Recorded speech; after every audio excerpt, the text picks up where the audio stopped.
This episode of the podcast is brought to you by HRH Combat Arms. They can turn your vision into reality. They specialize in gunsmithing and Cerakoting. Your Cerakote specialist is Air Force veteran and retired police sergeant Paul Ware, aka the Sarge. He can Cerakote your firearms, auto parts, tools, even your sports equipment. And then your master gunsmith is Marine veteran Steve Miller. This veteran-owned business is located at 5025 Saunders Suite 103, Fort Worth, Texas 76119. You can call them at 682-304-0363, and you can find them online at www.hrhcombatarms.com. That's www.hrhcombatarms.com.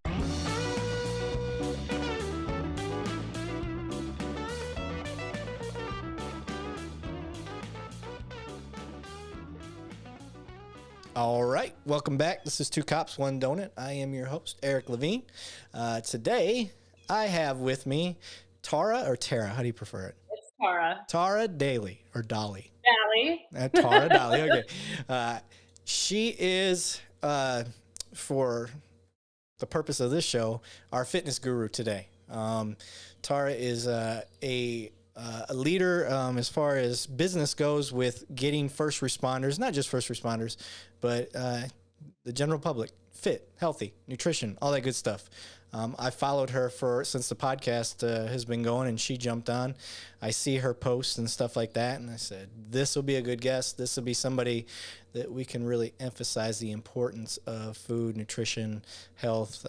It's funny because I'm drinking whiskey while she drinks like some green energy drink or green Gatorade. So I'm being bad. She's being good. She's true to form. So thank you for being here today. How are you, ma'am? Thank you. Thanks for having me on. I'm doing great today. How about yourself? Wonderful. I was running a little late from work. I was explaining, no, I don't live in a hotel room. I'm just temporarily here while I'm doing my military orders. Because this is honestly the first time we've talked face-to-face or on the phone. We've messaged back and forth on Facebook. And I appreciate you coming through. She even went above and beyond and bought a mic for it, and we couldn't get it working. So it was the mic I recommended. I feel like an asshole. So sorry about that. It's probably user error. It's probably my fault, I'm sure. No worries. I promise eventually we'll get it up and running, and we'll have you on again anyway. But all right, ma'am, let's get down to it. This episode, like I said, I want to focus on health, nutrition, fitness, physical, mental, all of that stuff plays a role. And I think physical is the easiest to start getting all the rest of those pillars in line. And what I mean by that is, if you take care of yourself physically, the mental health is there. The nutrition health becomes easier, because when we have to start eating well, in the American diet and stuff like that, I just think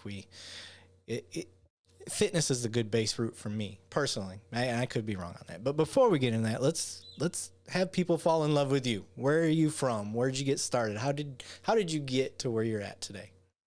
Okay. So I grew up in New Mexico.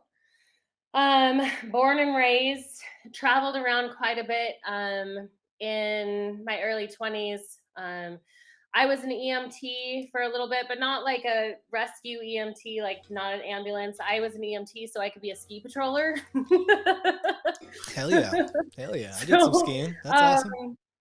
I did that for a handful of years. I've got 2 kids, so spent a bit of time at home as a mom. 2013, 2012, I decided I was going to run a marathon. I'm 5'4" and my thighs are about the size of a tree trunk, right? Like my body is not built to run at all. So I did it. I cannot quote you my exact time, but it was over 5 hours and 20 minutes. You finished. But I finished. It's better than all the marathons I've ran, which is 0. That being said, by the time I got to my actual marathon, I had heel spurs. I was pretty miserable. I was tearing down my body. So what better activity to jump into right after that than CrossFit, right? Right, yeah. I'm already broken. I might as well finish your body off, yeah. I got into CrossFit. I became a CrossFit coach. I coached for 5 years. in that time, I had knee surgery as a ski patroller. They went in and shaved a bunch of cartilage out of my knee. Then when I was doing CrossFit, I kind of damaged it more. I did CrossFit for like 2 years, and then moved into competitive Olympic lifting. Oh, CrossFit was like a little intense. I was still coaching, but in lifting, Olympic lifting, I basically, like, whatever cartilage was left was no longer left anymore. So at can I you guess I was can you explain what the Olympic lifts are? yeah. So it's snatch and clean and jerk. Okay, so Just two. just those two, not the Mhm. bench press, deadlift, and squat. That's that's That's powerlifting. powerlifting. Okay, I just Yep. wanted to get the distinction on there. Yes. So Okay. normally the two groups of people don't even necessarily get along. Yeah. Well, the snatch is rough. Like So that's technique, yeah, man. Yeah. snatch snatch was my nemesis, right? Like, I mean, it like destroyed me, and I spent hours and hours and hours, and it is now my favorite lift, which I don't do anymore because of said knee, right? Yep. So Yes. but so yeah, knees done. I was 37, and they're saying, like a partial knee replacement, and I'm not a big proponent of surgery. Like, I feel Yeah. like anytime they've gone in to do anything, it's always ended up worse than better for the most part. So I stopped lifting competitively. I kind of like just started rehabbing my knee, trying to get in a better spot. And one of my friends from CrossFit, I was actually in the hospital with pneumonia. Oh.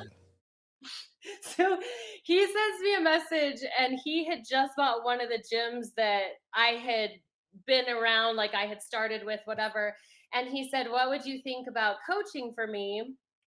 And I had since, because you have to renew your CrossFit certificate every 5 years, Yeah. and I had let that go That's because how I they didn't make their want to money.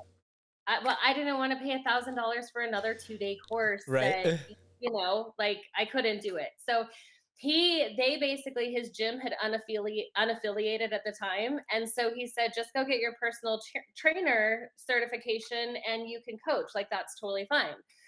So I said, okay. Went and got my certification and started coaching there for a little bit. And then the gym kind of changed hands, and there was a bunch of stuff going on there. So it was probably, no, it was last summer, right? The summer of riots and the summer of everyone going crazy. And, like, all of a sudden we're just going to burn cities down, and we're going to defund the police, and we're going to do all this shit, right? Right. Um, I am 42 at the time, and I'm feeling a little bit helpless. Like, I really want to do something, but clearly I've got a bad knee. Last January, I ruined my back. So I've got 4 bulging discs in my spine that are sitting on a nerve that I'm like rehabbing over. Like, it's not like I can go join the police force, right? Right. Like, this is not like a legitimate option for me. So this one day I'm scrolling through Instagram, and I see um one of the cop Instagram that I follow had posted that this company Fit Responder was hiring coaches. So there was a link to, their page, and then it was like, if you're interested, send an email. So I sent an email and said I was interested, and I get back this like email with 10 questions, right? Like, who are you? Why do you want this job? What are you going to do here, whatever. So I'm totally like armchair heroing at this point in this email back, Right. right? Like, I'm like, I cannot believe that we're defunding the police, and I feel like that I need to be a part of it, and this is the only way that I feel like I can give back, and I feel like I can help, and blah blah blah blah blah. Right. So in this, again, like, this is outside of my EMT experience, whatever, like, first responders. I mean, again, I was a ski patroller, like, I understand like that end of it, but for the most part, like, it's kind of like a new realm for me. Yeah. So I'm in over my head and I just hit like send. Like, I'm just like, okay, I think I'm just gonna do Take it or leave it. right. Yeah. um, the owner calls me, or he sends a message back. He says, hey, like, can we do a phone interview? Like, I'd like to interview you.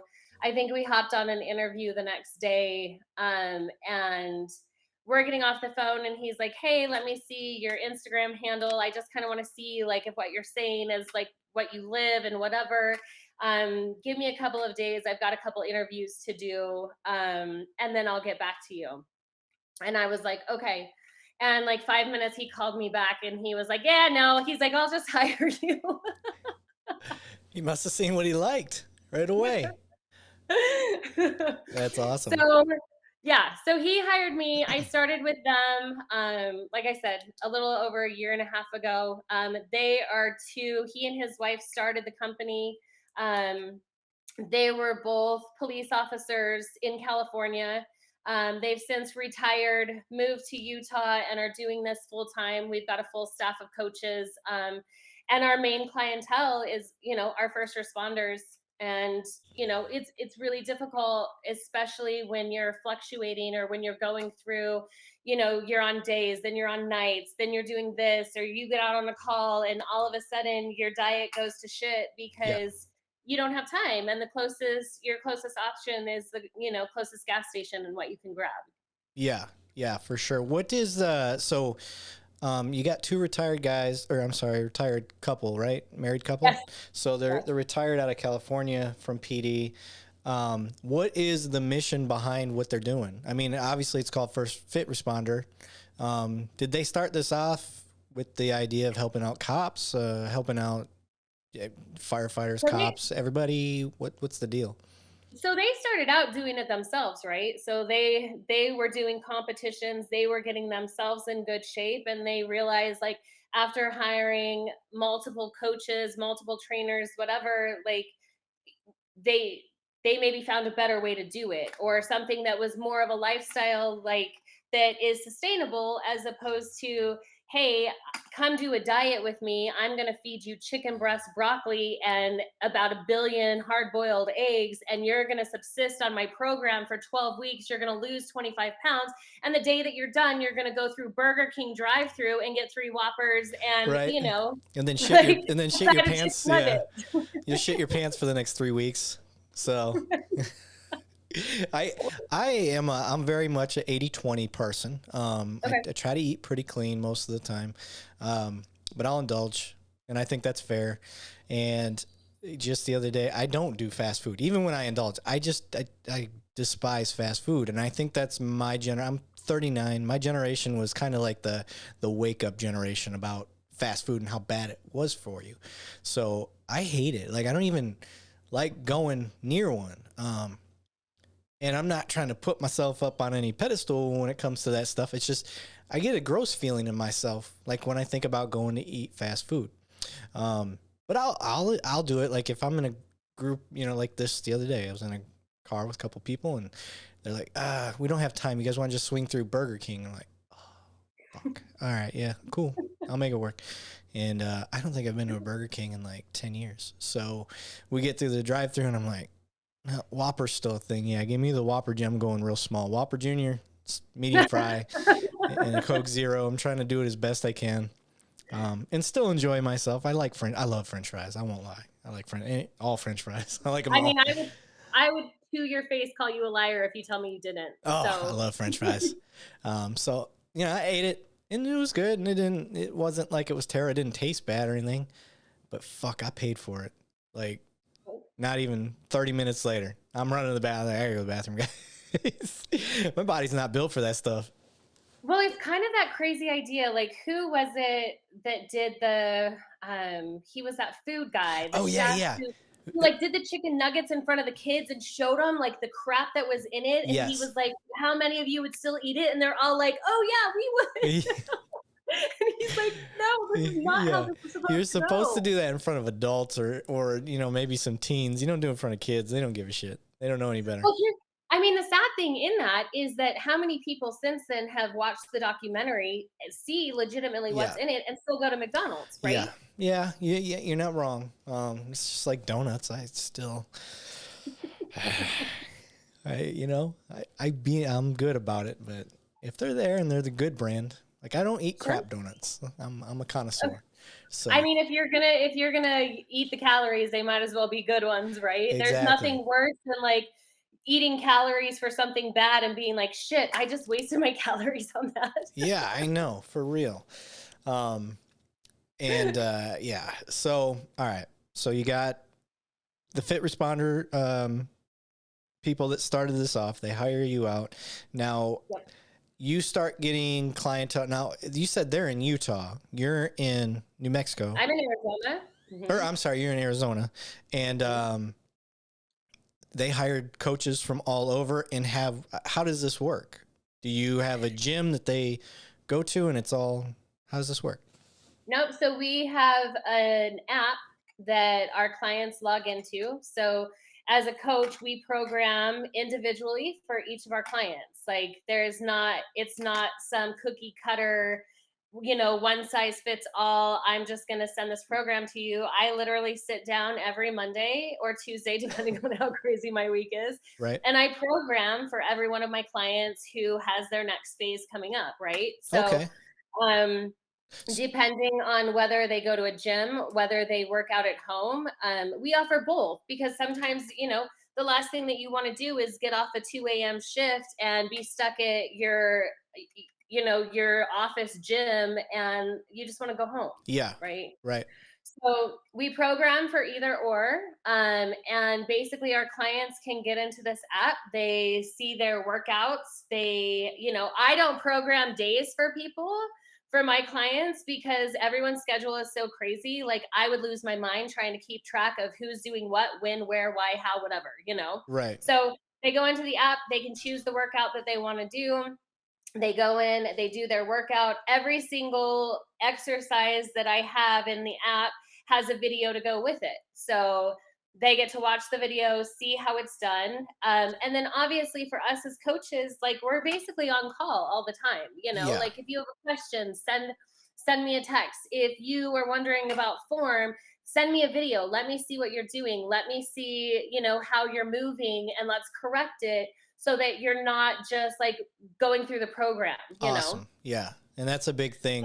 As a prior academy instructor, part of it was teaching, getting certed on HIT, CrossFit, lifting. God, I can't think of the guy. Ripito. We did the Ripito lift stuff, coaching and Okay. whatnot. So I did get certed in a lot of that, and yeah, it's a big deal. So one of the questions I have for you when you're teaching first responders, one of the biggest things is just like you're a damn broken machine. And a lot of Right. cops are the same way. A lot of firefighters are the same way. So is this Yeah. something that you guys take in account when you have your sit downs? Like, hey, by the way, my knee's busted. Or do you ask them like, what's fucked up with you? Because Yeah. inevitably there's something messed up. So I don't program for anyone without a consultation, right? Without knowing exactly, like, I want to know what medication you're on. I want to Oh, know what your injuries are. I want to know what your previous history is. I want to know surgeries that you've had. Like, because here's the thing at the end of the day. So if you've ever had an injury, are you injured? Tell, me? tell me, tell me your ailments. Me, I've had a torn meniscus. I've done jujitsu since '06, so my neck is jacked, but I don't have anything officially on the books.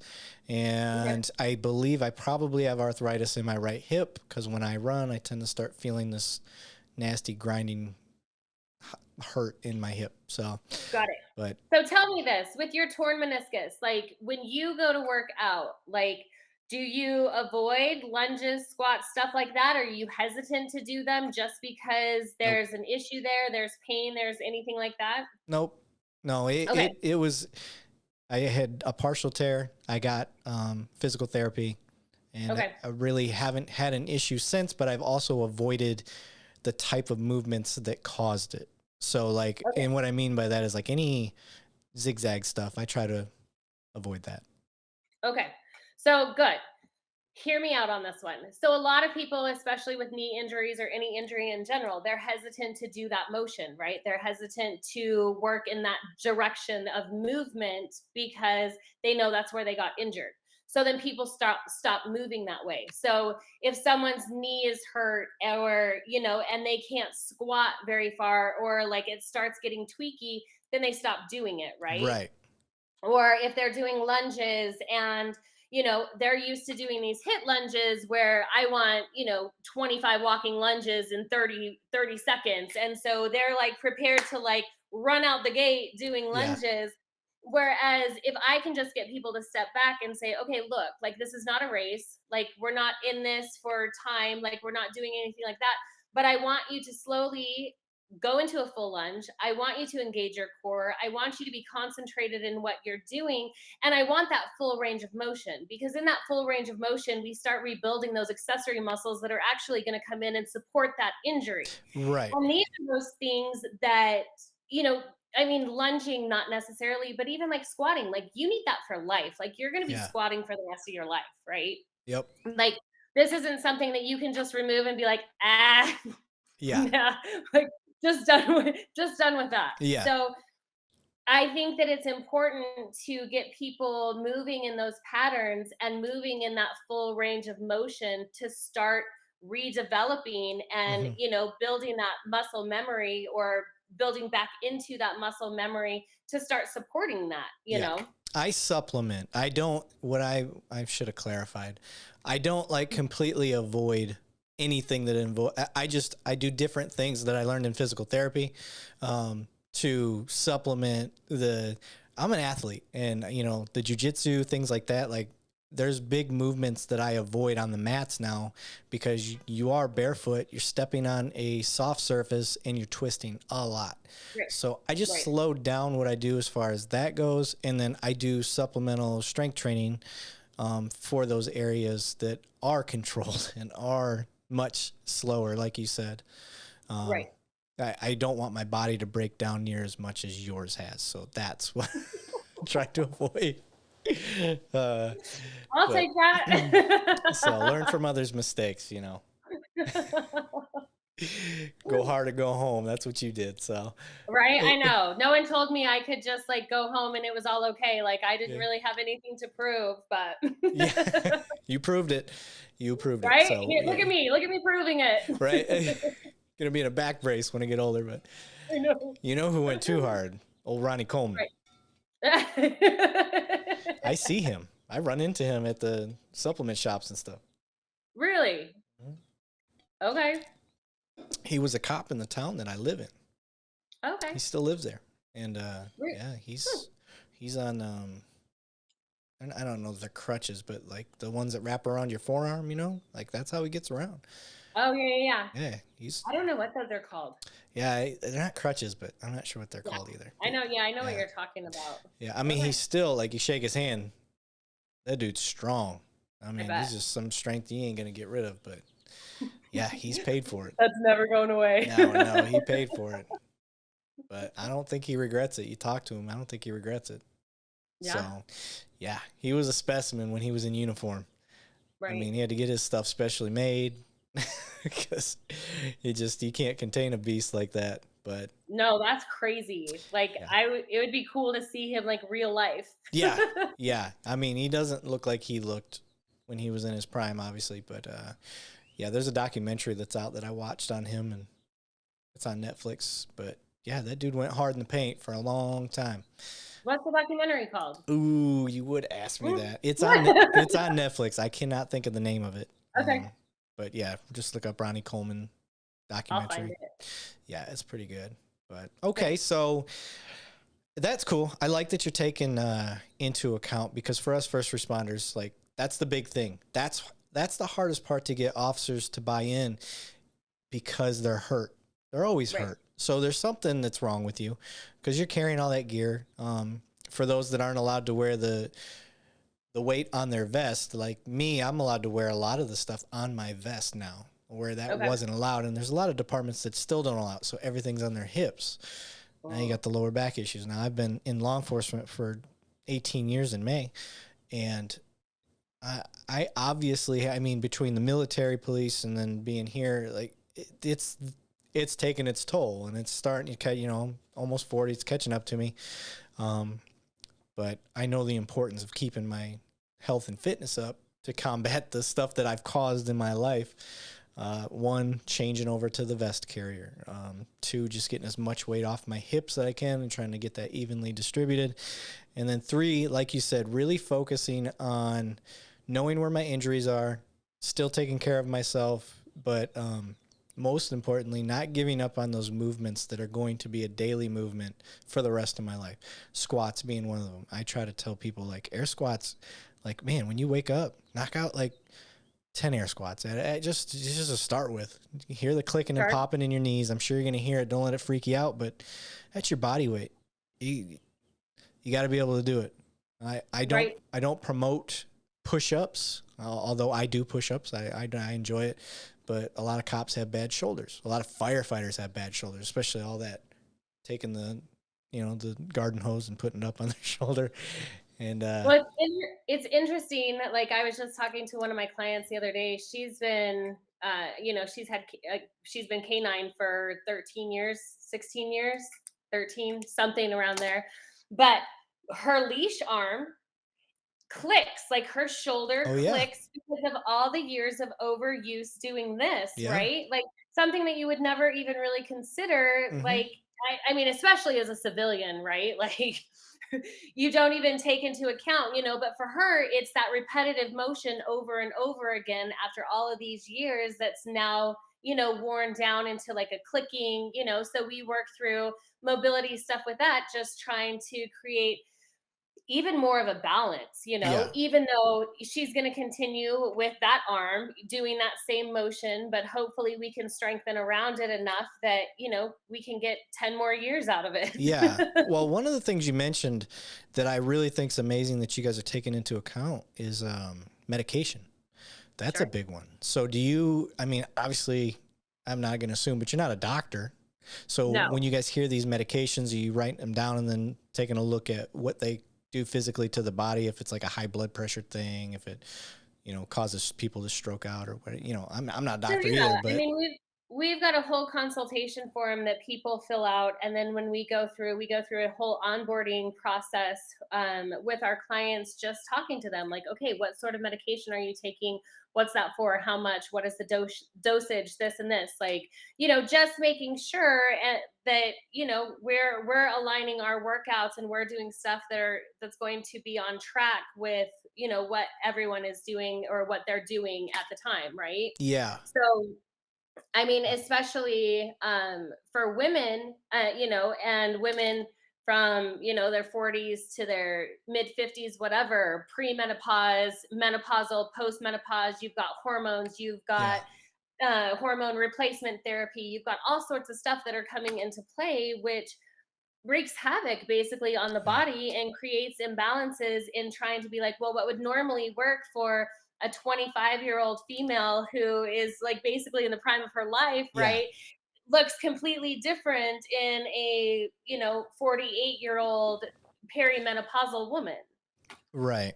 Now you're bringing up hormones. So how big of an increase have you seen? And I've seen a major increase, but TRT with officers.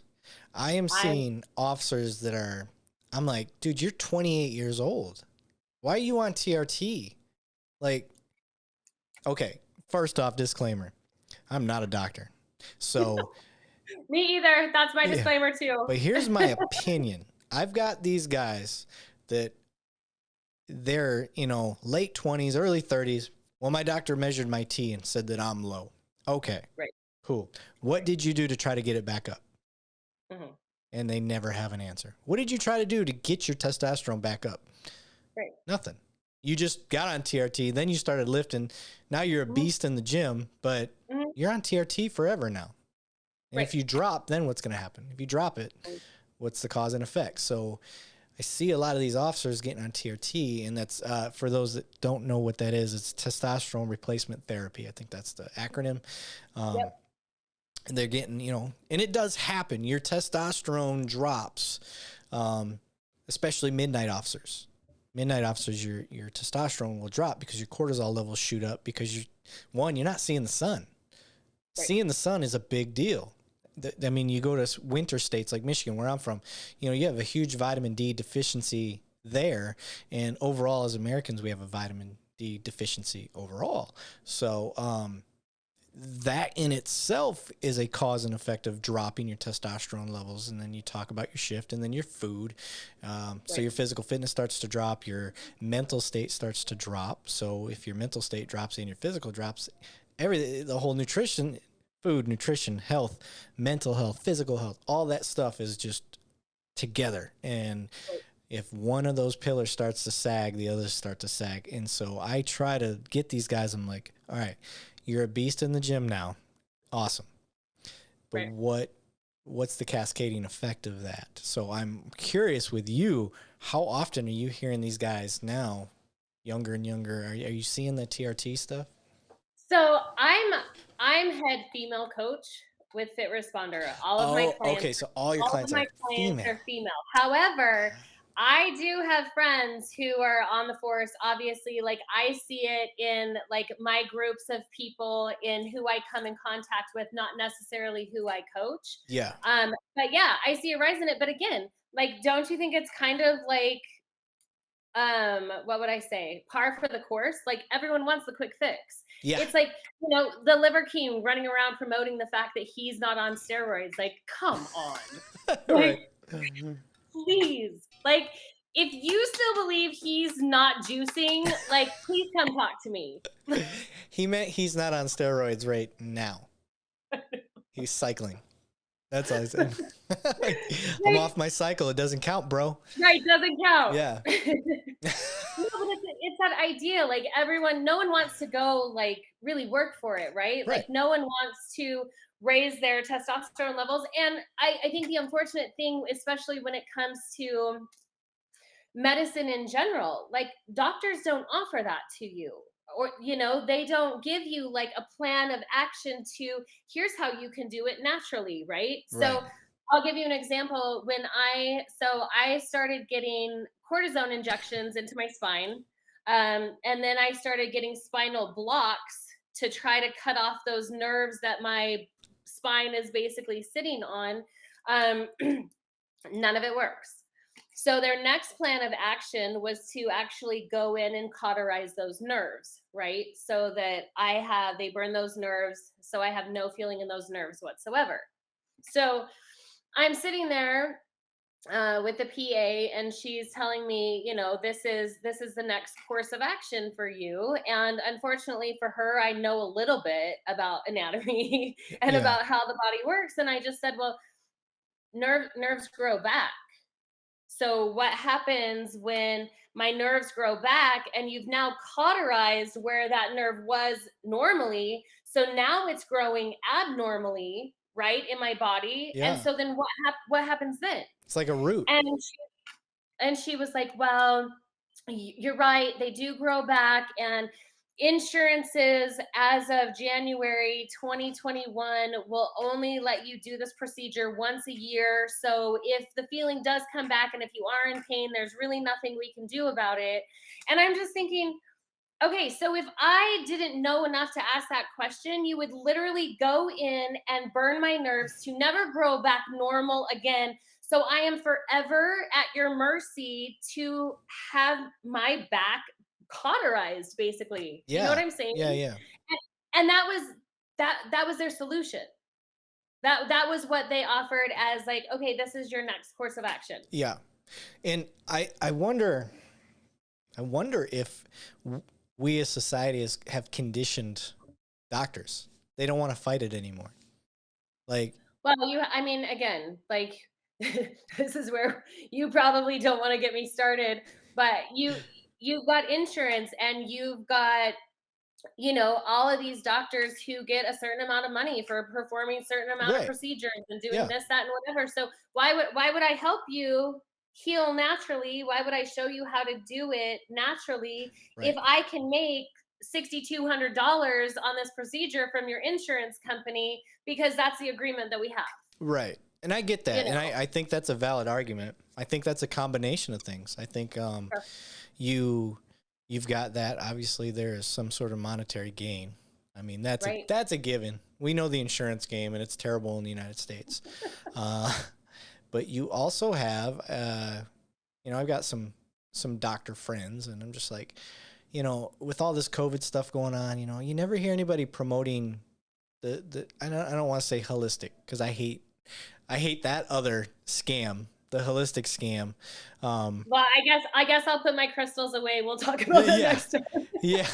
So I hate that. It goes on both sides. It goes for the doctor side and goes for the holistic side, and there's a medium ground. And I think doctors have Health, been so, like health, actual physical, like personal yeah. health. Yeah, like nutrition in itself Right. is a huge fix for a lot of things.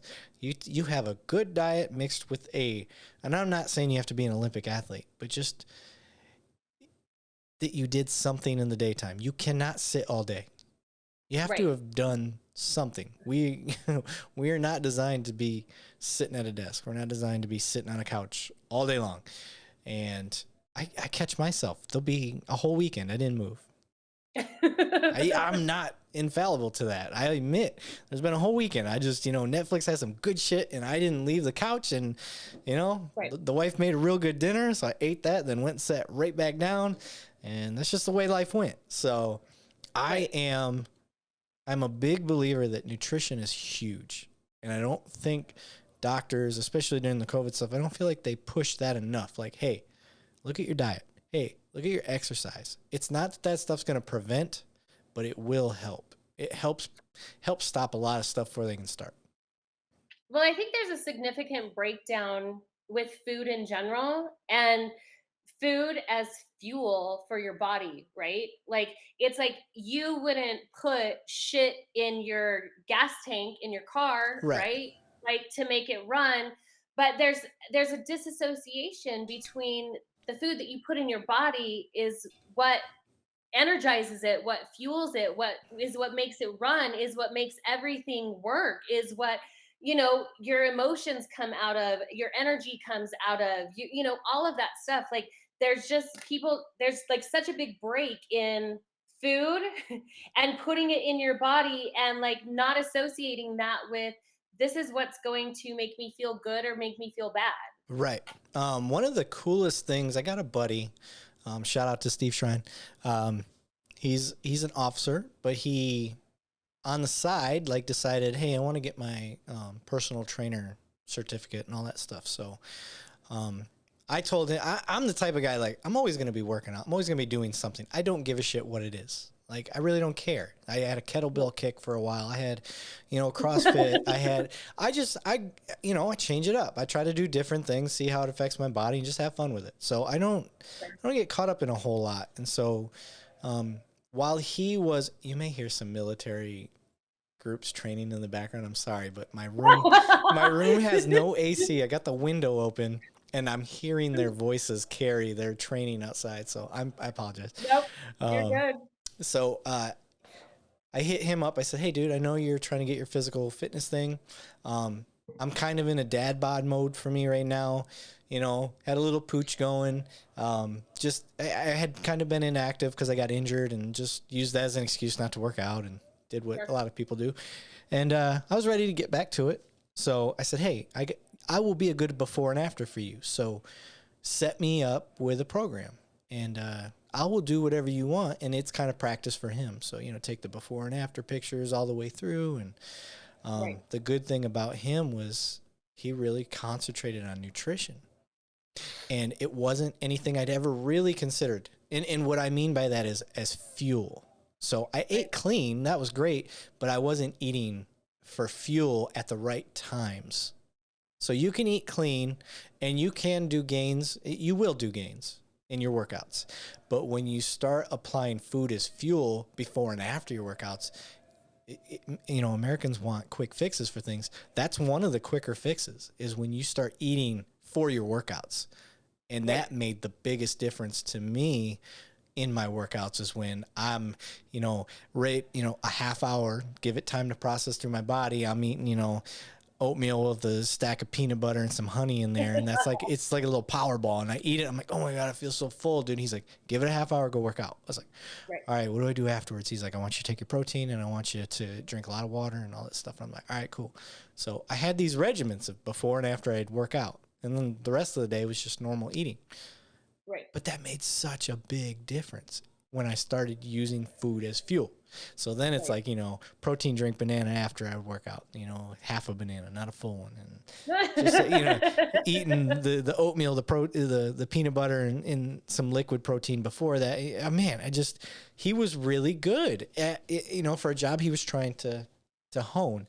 And I got, like, for me, I'm normally like a 175 to 190.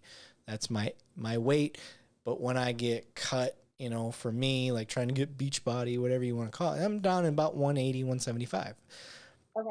He got me at like 195, like jacked. And I was like, holy, like when I started this podcast, this is the big difference. If anybody listening wants to see the difference, go watch my very first episode.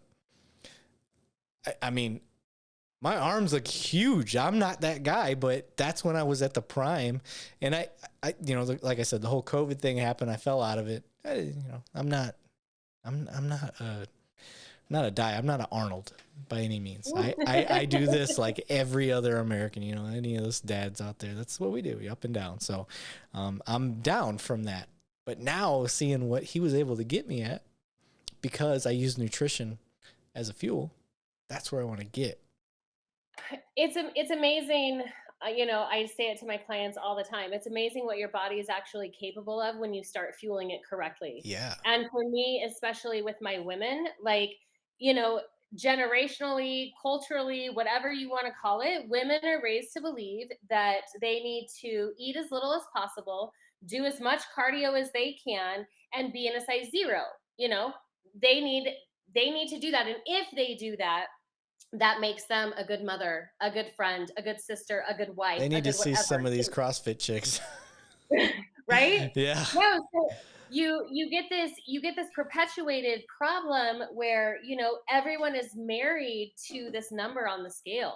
Like everyone wants to see like, oh, well, when I was in high school, I was 116, or when I was in the best shape of my life, I was 122. And they don't take into consideration, like, okay, that was over a decade ago. You've had 3 kids, like, you're working night shifts, Even though that was your weight, what was your health like? What was your fitness like?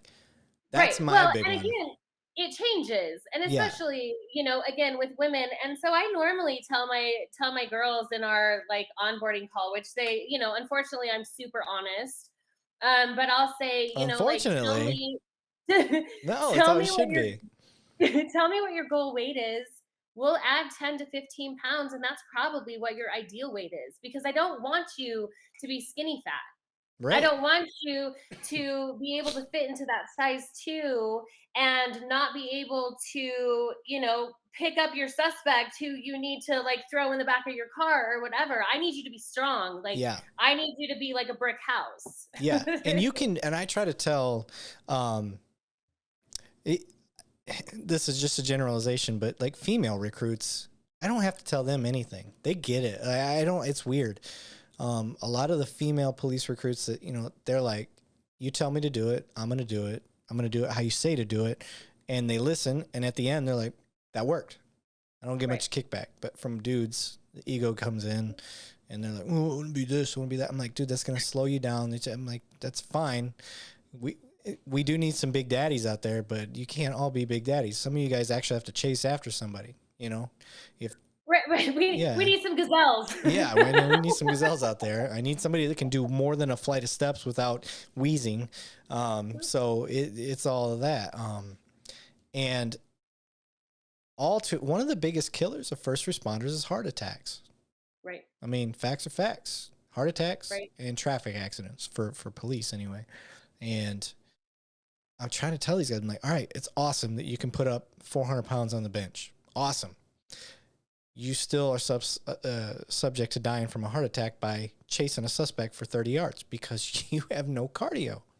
Well, and on top of that, I mean, look again at your night shifters, right? They're drinking 2, 3 monsters, Oh, rain, yeah. Red Bull, whatever it might Yeah. be. Like that's the diet of Yeah, choice, I was one of them.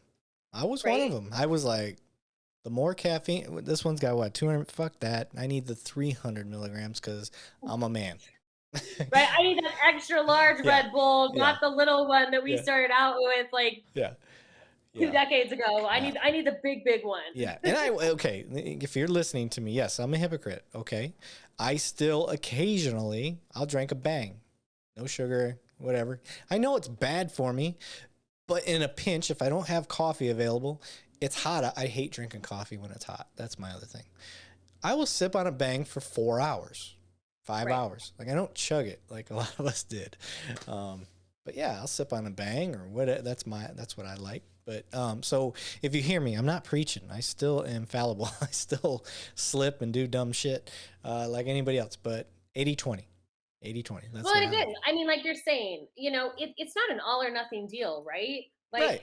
it's not if you want to be healthy, you can never have caffeine again in your life. It's how about instead of 3, we cut it down to like 1, or we cut it down to half, or and like hopefully in doing that and in fueling and feeding you properly, you begin to have natural energy and realize it's much more effective Yeah. than drowning yourself in caffeine and Yeah. bangs, whatever it might Right. be.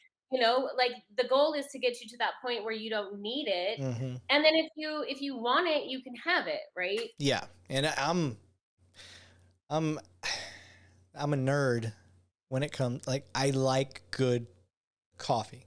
So I'm a Black Rifle junkie now because they have so many options and so many different um, types of coffee, and I just like the flavor. So I'm hooked as far as that goes. And then, just like I'm a beer nerd, I like craft beers.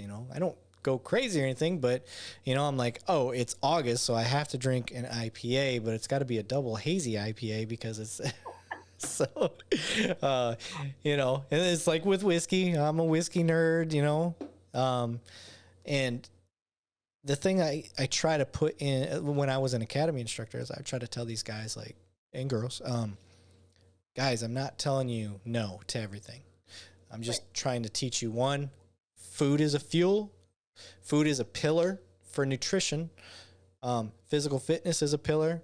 Mental health is also a pillar. So these 3 things all work together, because if you are not physically fit and you're putting this garbage in your body all the time, not living by that 80-20 or better, and it's okay to slip, even worse, but just try to get back on track. But inevitably, it's going to make the mental health part go down. And then once the mental health part goes down, everything's gone, because you're not going to recover quick when your mental health starts to go away. And everything is against you when you're working midnights wearing 35 pounds of gear. You don't see your family. You see the worst in people.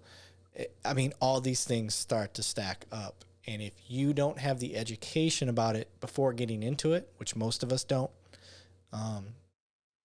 you're doomed.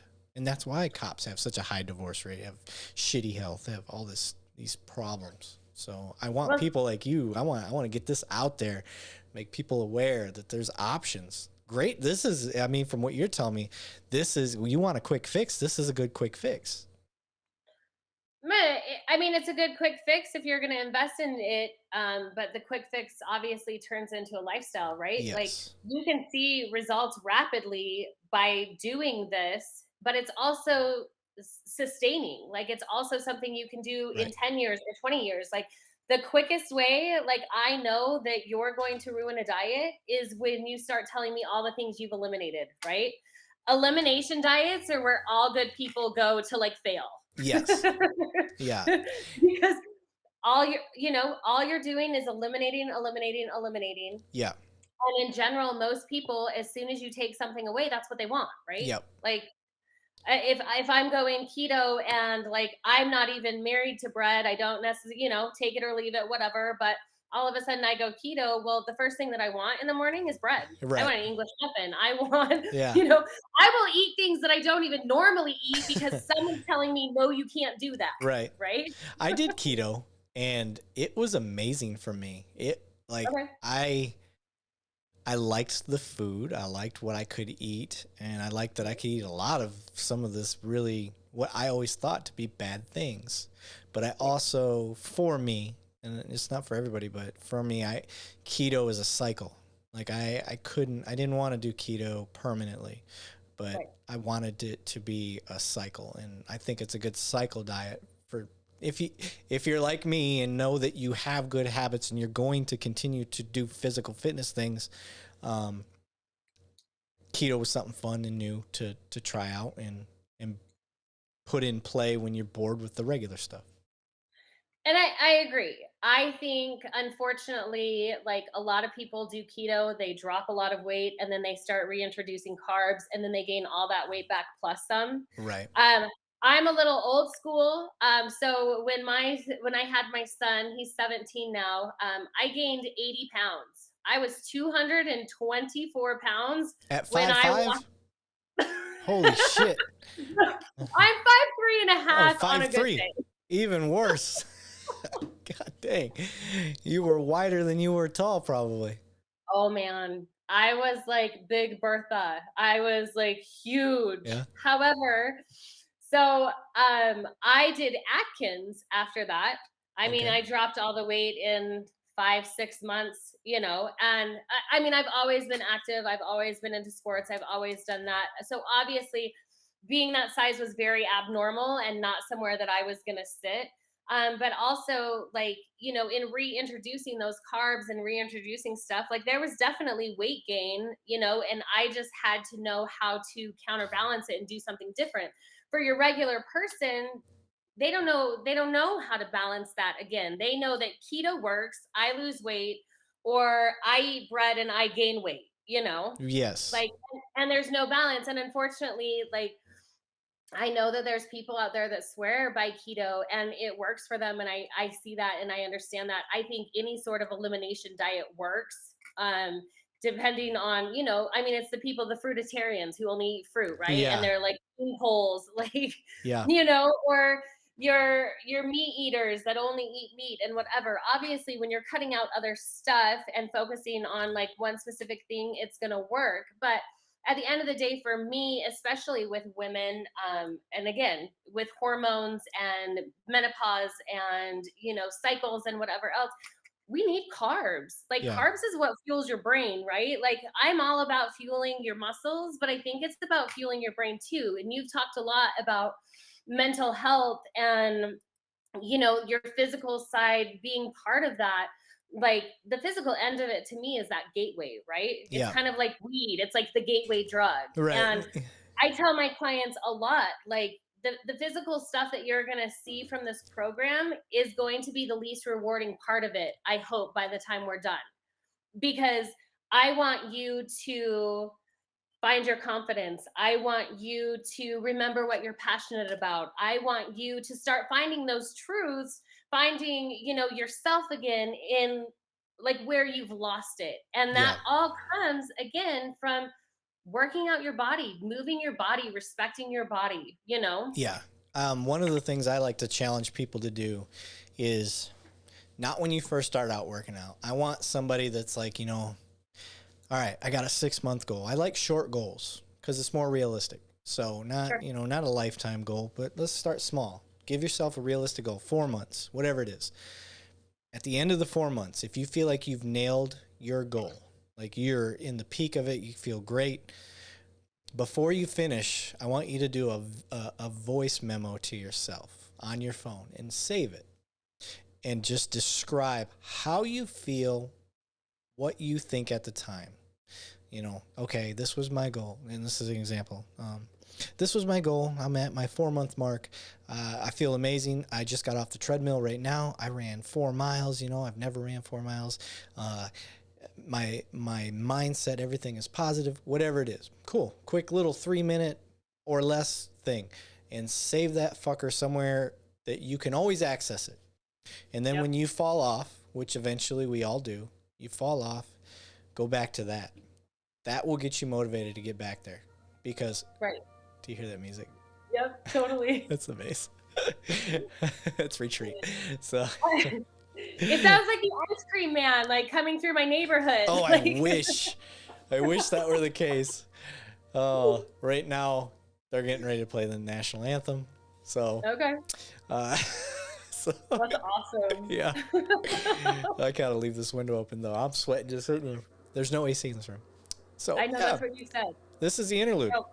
Welcome, America. I feel like we gotta be quiet. I know. Like, do I need to stand? Just put your hand over your heart. That's how we'll do it. That's how we'll do it. Good. I didn't account for this. I'm sorry. It's so good. It is. Every day. Right at 5:30. Same time every day. Mm-hmm. Oh. Saturday, Sunday too. Makes you feel at home. It's kind of nice. If you want to sing, you can sing. I can't sing very well. No, you don't want me to sing. I mean, I do sing, but I feel like we should do this through our neighborhoods. oh, that'd be awesome. Wouldn't that be fun? Yeah. It's gonna be a great addition to my show.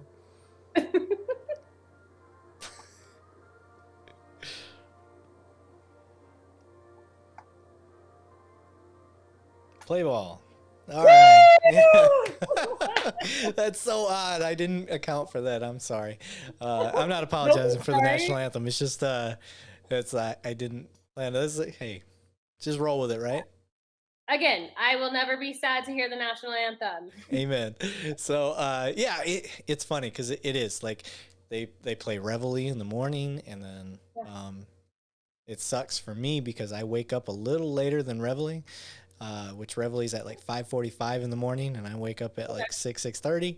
So that goes off, and I'm like, fuckers. And then I try to sleep through it. Today, Satan. Yeah, I try to sleep through it. It never works. So I might as well get the hell up. So yeah, yeah. And then obviously at the end of the day, they play retreat, and then the national anthem, and then they play taps at night.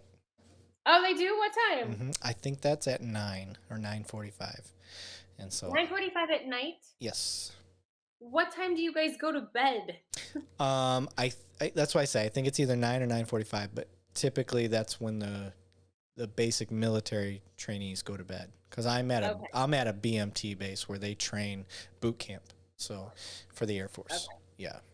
And gotcha. Yeah, so it's since it is the training base, they got to go through. I mean, all the bases do this, but I don't know. It's nostalgic for me. You know, I've been in the military since 2006, and now that I don't do it full time and I just do it, you know, play part-time soldier, weekend warrior, whatever you want to call it. When I come here, like, it's kind of comforting to hear it, and he's ingrained. I mean, I think it's cool. I think we should make half of the country go play weekend warrior and kind of find some patriotism, like right. You're seeing really cool. I don't do politics a whole lot on here, but you are seeing some fucking major patriotism right now with the Ukraine. Like, yeah, that shit inspires me. I see that and I'm like, man, you know how awesome that would be here. Not war, but if I still feel really good about our country to know, like, if that were to happen here, that's how we'd be, you know, well, amplified. I think you see it like just in the last year or so. Like, you know, I talk to my dad. He'll laugh when he listens to this because I talked to him a whole bunch about the silent majority, right? Yeah. Like, there's a silent majority, Dad. There's, you know, we're here. We're just silent. Like, we're not going to create issues. We're not going to do whatever. And it got to a point where, not that I lost faith in that, but I realized that we were silent, and silent was probably not the best way to be because we were just getting walked all over. And, you know, even with this whole COVID stuff and kids in school and wearing masks and whatever, like, it was not beneficial to stay silent. Yeah. It was not beneficial to stand and just wait, you know, for another election and pray that it's not rigged or whatever it might be. Like, yeah. But it's there. Like, I think the bread and butter of our country is still patriotic, still loves America. Yeah. We're still, Yeah. one nation under God. Like, Yeah. And I try to tell people, I'm like, if you really look at the Declaration of Independence and all that stuff, like, they don't say Christian God. They don't say, they were very smart about what they wrote. They very know. politically correct for their time, right? Yeah. Like, Yeah. We said okay, one nation under God. It could be whatever God you believe in. So right. when people get all up in arms about, oh, Christian God, well, okay, yeah, the majority of those guys were Christian, but they didn't specify that when they easily could have. They, Well, and again, does it really matter? Like, I don't care who your God is. You're still my neighbor or you're still yeah, my friend. Like, I yeah, still want to help you, yeah. right? And I think that's the whole part of patriotism and whatnot, and in through my career field, I see a lot of not just legal immigrants, but illegal immigrants. And I tell you what, they will fight tooth and nail, both of them, for this country because they have helped better their own family and their own situation from what they came from. And it really opened my eyes to see, like, I had an idea that, like, people that come here illegally, like, they don't give a shit about our rules, regulations, anything like that. When in my experience now, it's actually they care more than most because they know they're here on borrowed time. At least that's the way they feel, is that they're here on borrowed time and they want to do it right. Most of them, the majority. So, on the opposite side, my husband and I own a landscaping company here in Arizona, right? Okay, so we're sitting on the border, landscaping. Oh, yeah. You guys are towards the border too? Well, I mean, we're just outside Just of a Phoenix. bordering state. Right, Yeah. we're 3 hours away, but we've got illegal immigrants all through our state Oh, here, for right? sure. Yeah. Um, I think I've got a lot of complaints about this administration, right? But my biggest one is, why is it okay that you let all of these illegals come over, but I still can't hire them? Because I would hire them 10 out of 10 over, Joe Smo, who went to like worked at Taco Bell and now feels like he needs a job just to get a paycheck so he can live for the next 2 weeks before he goes and finds something else. Like, they're Right. the hardest workers, they are the most respectful. They are so kind. Like, Yeah. I, Very I don't thankful to understand. be here. Right. Yeah. And again, I totally understand legal immigration. Like, Yeah. I don't support illegal immigration. One, like, I don't think it's right.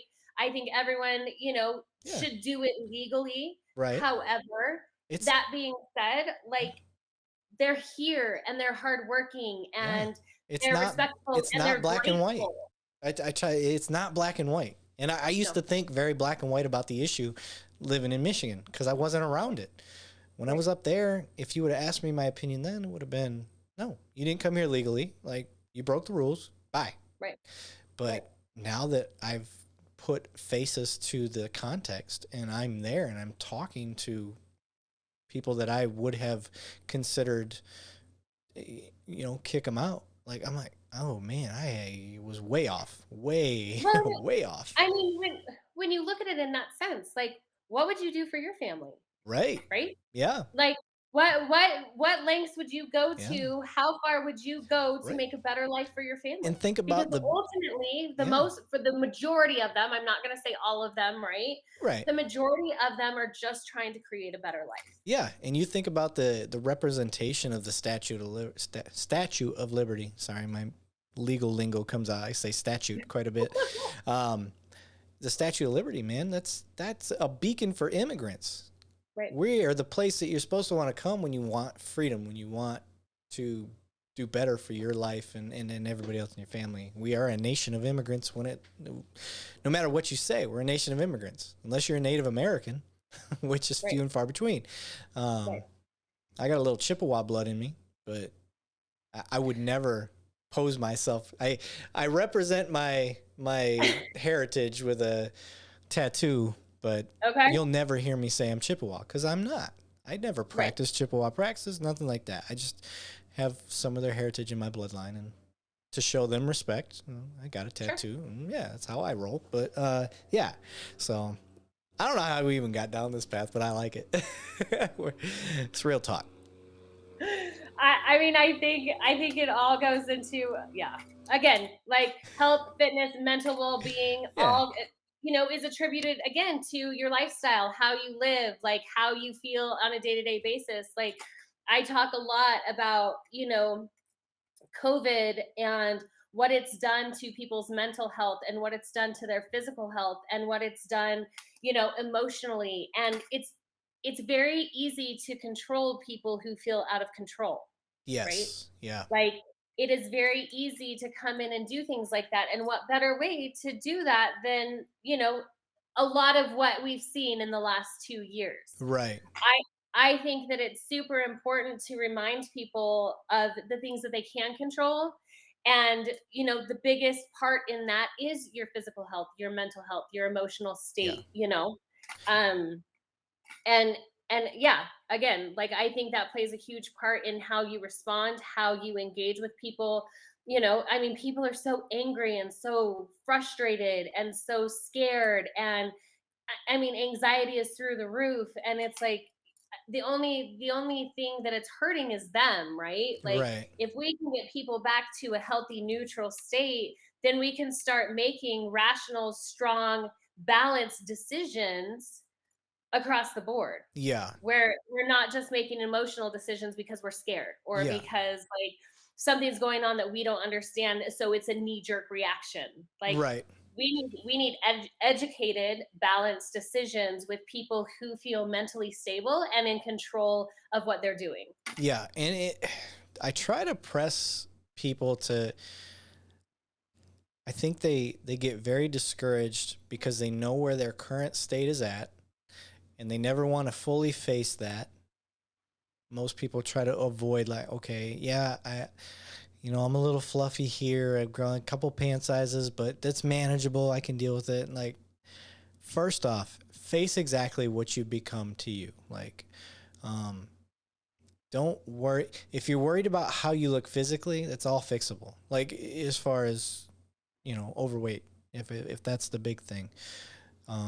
What I try to tell people, I was Did like, you just say we can't fix ugly? yeah, that's basically what I said. Like, yeah, if you're fugly, then unless you got money for surgery, and that's a quick fix. So, I'm glad you read through it. Thanks for calling me out on my own show. So this episode will never air. So Tara, go fuck yourself. I'm just kidding. Yes. Yeah. I tried to be smooth about that. You just called me right out. That's cool. Oh, that's hilarious. Okay, while we're in the segue, can we pause for 1 second? I am legitimately going to pee my pants. Yeah, that's fine. Go ahead. While you do that, I'm gonna get me another ice cube, and I'm gonna pour me some more whiskey. So, oh my God, guys, while she goes to the bathroom, like, this is a very fun podcast for me. She's doing really good. I'm gonna wait for her to come back before I go grab an ice cube, because I'm gonna use this opportunity to plug my stuff. So, while she's in the bathroom, hey, please, if you have not done so, check out our website, twocopsonedonut.com. I've got that. If you're watching the YouTube page, I got it posted right now. That's twocopsonedonut.com. It's all spelled out. TWOCOPSONEDONUT.com. So check that out. To help support the show, I am selling stickers. That's kind of how I started. I'm not here to make money. I just want to support the show and the monthly cost that reoccurs, and maybe eventually pay for this equipment that I bought. That's a lot of money. So yeah, if you like what I'm doing, guys, please help support the page that way. That's a cool way. Or I actually have a donation link to PayPal if you you don't want the stickers. You're like, the stickers suck, but I'll help support the page. Just donate to the PayPal. So on top of that, my Facebook page. So I like to do some live videos occasionally on my Facebook page where I take body cam videos and I break them down. Tara's back. So on that, what I will do is I will jump on Twitch or Facebook Live and YouTube all at the same time. The problem is, if you want to participate in my YouTube or on these live things that I do where I break down body cam videos, you can't do it from my normal Two Cops, One Donut page. You have to go to the one that I got posted right now, where it's Two Cops, One Donut, and it's the number 2, cop spelled out, then the number 1, donut. That's where you can comment and participate if you're on Facebook. So look for the pink donut. If you're on the chocolate donut page, you are not going to be able to participate. So with that said, and now that you're back, I plugged my stuff real quick. So I'm going to grab this ice cube and you go ahead and plug your stuff. I'll be right back. Oh, no, I don't know. So if you want to find what I'm doing, you can find me on Instagram under Tara, Tara Dalley, Dalley. If you want to see what I'm doing with our company, with the company that I work for, it is on Instagram at fit.responder. Or you can go to the website. It's www.fitresponder.com. We've also got a group on Facebook that's open to the public, a really cool group. A lot of first responders and, a lot of regular civilians too, because it's not just first responders that we, program for or can tailor to. So we've got a group there if you're interested. Very cool. That was perfect timing. I don't have to go very far because it's just a little single bedroom. Just like, I'm pretty sure I just saw you reach your arm out. I can almost reach out and grab that little mini fridge. Oh, that's the other thing that sucks. So because I'm on the base and it's called lodging in the Air Force, but it's basically like a little tiny dorm room. And sure. You don't get a full-size fridge. And I'm a grown-ass man. I'm almost 40. I got a family. I need like an actual fridge I can fit groceries in. Nope. Like real groceries. And so I'm going to shout out to HEB. HEB has these like quick microwavable fresh meals. So I'm, like chicken fajita, like it's got a salsa mix in there. It's got, fresh cut chicken, nice. Vacuum sealed. And, it only lasts less than a week, but that's fine. I cook it every day. So I just throw it in the microwave. Good to go. I can eat clean. And then they have a fresh bakery section. So I got a loaf of sourdough bread and I smooth talk my way into a lady cutting it up for me because I don't have any knives here. So I was like, ma'am, I'd have to cut this with a plastic knife. Can you please slice this up? And she's like, I got you, girl. I was like, all right, thanks. She called me girl. So yeah, she was awesome. We're good. Okay. Yeah. She's like, I got you, girl. And I was like, she's like, you know what I meant. I was like, all right, cool. Do what you gotta do. But yeah, I got like my Oikos triple yogurts, the high protein yogurts. Do you ever use Flavor God in those? No, I like the flavor by themselves. Oh no, stand by. What? Oh yeah. Wait till you see this. And I really thought this was like a CrossFit keto thing. You've got a company out there called Flavor God, right? So you've got buttery cinnamon roll. Okay, and I've heard of those guys. Pumpkin pie and for yogurt. You've got zero fat, less than 1 gram of carbs, 0 protein, 0 calories. You dump those bad boys in your Oikos vanilla, and it's like a treat and a half. Really? So good. Okay, I'm sold. So I'll try it out. So is it just yogurt, or do you mix it in anything else? No, so just yogurt and then this powder. Okay. Like, just dump a little bit in, mix it around, and it's almost like pumpkin pie or cinnamon. I don't know what cinnamon roll. It doesn't really taste like a cinnamon roll. It's just good. Yeah, that's fine. Yeah, I'm down. I like that type of thing. I'm weird. I like yogurt. And I like that yogurt. I like the thick yogurt. I like when it's like really hard to mix around. It's not all soupy. I hate that liquidy, soupy. Yeah. I tried to make yogurt a few times and it was real bad. Like I have tart. I have a level of respect for yogurt making companies. Yeah. Yeah, I've done that before too. I remember doing it in junior high and I was like, oh my God, it's so tart. But then obviously as the internet age came out and my kids are like, oh, the internet said I can make pizza without actual yeast. So let me try to make pizza that way. And I'm like, all right. So we buy the stuff and my 12-year-old makes, actually it was a pretty good pizza. I don't know how she made it, but it was good. It was, I don't know how to describe it. It was yeastless pizza. I don't know. But how did it raise? I don't know. Like, okay. I wasn't there for the making process. We had the shit that she needed and I got the end result. She's like, it's done. I was like, all right, let me try it. Took a bite. I was like, yeah, that's pretty good. So my daughter went through a phase like where she would send me TikTok videos like of people making things like, oh mom, let's try this or let's do this. And Oh I'm like, yeah, that's every day. That's every what? day with her.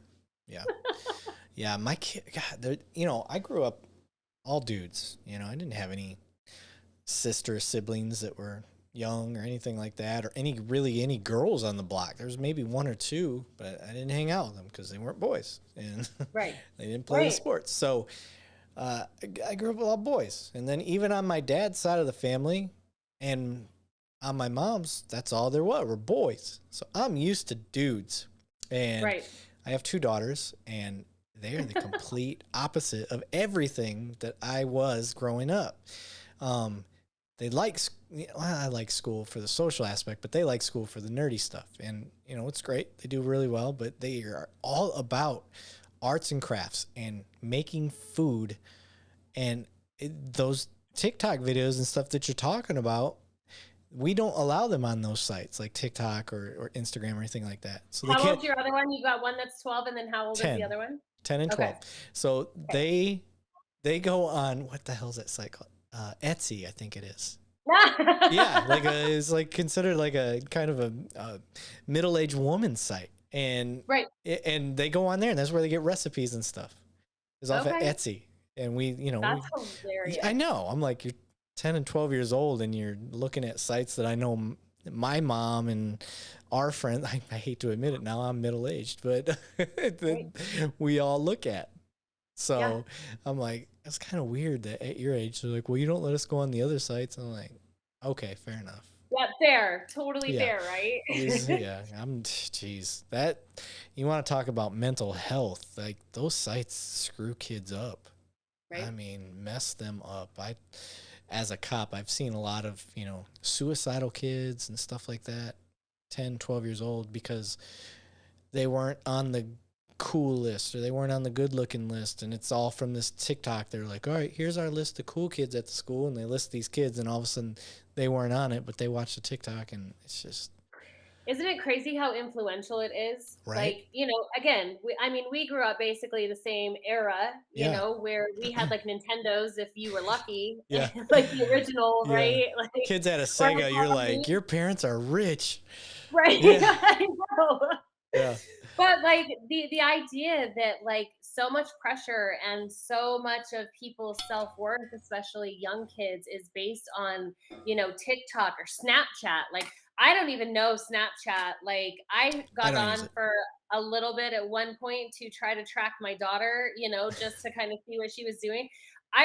It took me 3.5 minutes to like delete my account. I was like, this is ridiculous. Yeah. Like I cannot do this. This is so weird. But it's interesting, like my mother-in-law loves TikTok. She's gonna hate me for saying this, but she's on TikTok often. Yeah. Like, and like we'll send videos, and of course she's watching like the puppy videos and like whatever, but it definitely like sucks people in. Yeah. You know? The algorithms are what you make them. And I refuse. I'm a positive person in general. That's just how I am. I'm a glass half full guy. So ever since I've been educated on algorithms and how they work with Facebook and all that stuff, I've completely flipped it. I rarely see anything negative. It's always like I love funny things. I like to see funny stuff. I like to see military stuff. I like to see, I didn't know I like to see this, but I like to see beatboxing stuff, apparently, because those are up all the time. My buddy Zenteno, because of him and his TikTok, because he's actually really popular on TikTok and Instagram. Now I get, you know, hardcore Mexican, like Hispanic speaking only, Spanish speaking only, I should say, videos that I don't understand any of it. And but I watch them because I see them laughing. They're, you know, ja-ja-jaing over there while I'm ha-ha-haing over here. And, what's that? I ripped my headphone out of my head. My bad. I was laughing. I pulled the cord. It must have been real funny. It was. So, yeah. So I always get on him. I'm like, you keep fucking up my algorithms, bro.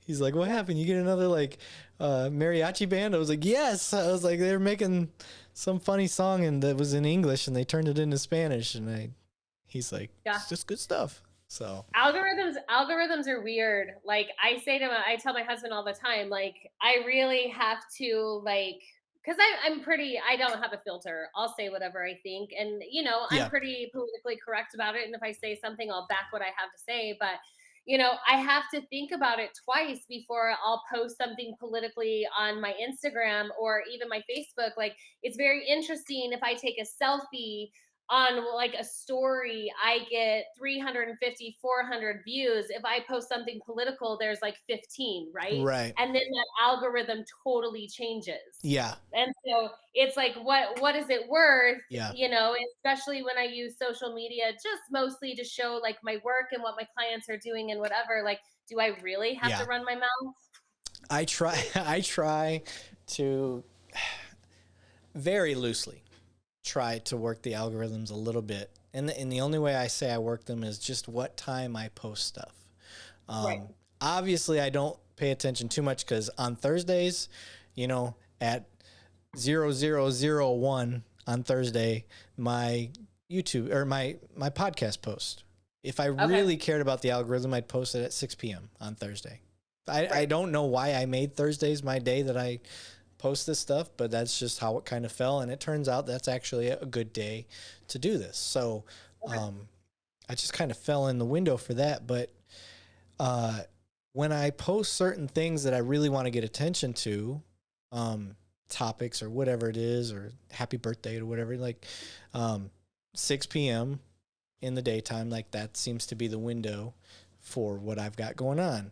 But other Yeah. than that, I haven't really focused on that. And maybe it's hurt me. I don't know. But the show has done nothing but grow. It has never, it goes slow, but it's still always going up. It never drops. So that's Sure. good.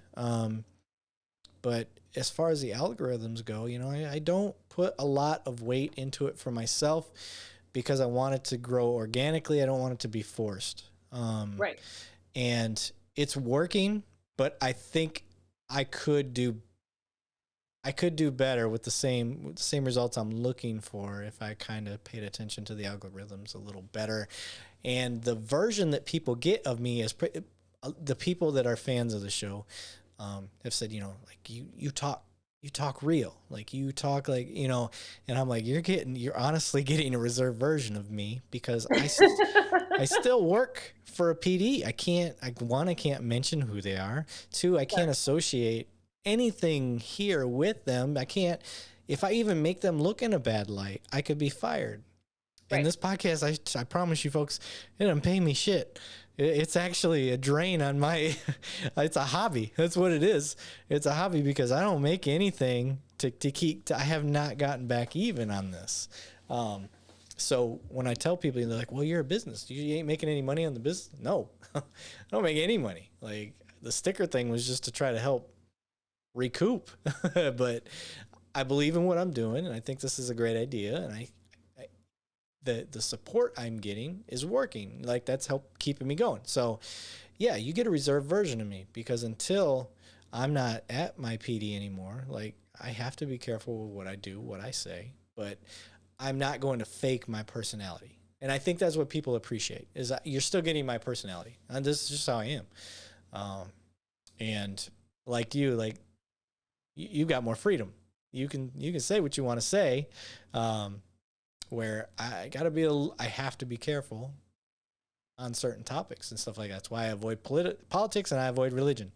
I tell people, I'm like, hey, whatever God you're into, cool. And, whatever politics you believe in, that's awesome. And I just I will gloss over every time intentionally. Right. Well, again, I know we're not talking politics, but again, it's that whole idea of freedom of speech, right? Right. Like You have I can say whatever the fuck I want, but I got to be willing to pay the consequences. Right. There's repercussions to that, there's consequences to that freedom. Yeah, so it's a fine line, and I was very careful when I first started. Sure. And then when I found out some people in my chain of command, like way high up, like actually listen to the show, like it made me nervous at that time. But I'm like sitting there, I'm like, I know these guys' personalities, and if they're listening to the show, they're not listening to spy. They're listening because they enjoy the content, or they support me. So that's one of the biggest motivators that I've had, is having support from peers. Like I didn't expect it, because I know how cops are. You know, we see a fellow cop on TikTok, and you're like, come on, dude. Like, one, grow the fuck up. Two, you're dancing. Like, relax. Like, you're not 15. You need to, you know, like that's a cop attitude towards things. Sure. Where, you know, like I said, I'm a glass half full guy, so I sit back and I try to think objectively. I'm like, all right, are they making people laugh and smile? Obviously, they got 300,000 followers or more, or whatever the hell they got. I've got like 500, so. So, you know. Don't you think at some point though, there's got to be like, I don't know, like, and maybe this is cop mentality. So hear me out with your glass half full.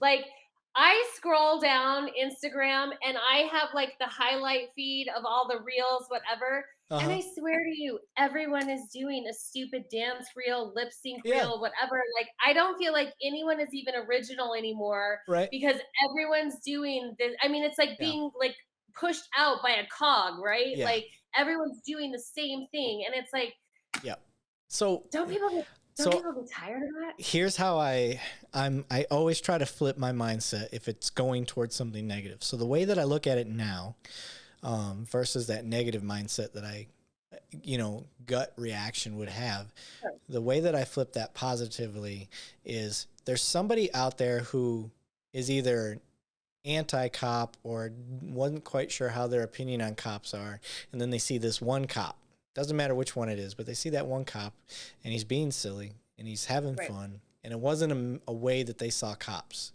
And if that cop was able to flip just one mind, worth it. So you're totally right. That's fair. So that's just kind of the way I see it. And does it still annoy me for the same reasons it annoys you? Sure. But then I flip my mind and I'm like, all right, you know what? If they got one civilian that was anti-cop to kind of be like, all right, this dude's cool. The rest of them still ACAB, whatever, F12, whatever they want to say. But that one cop, that cop's cool.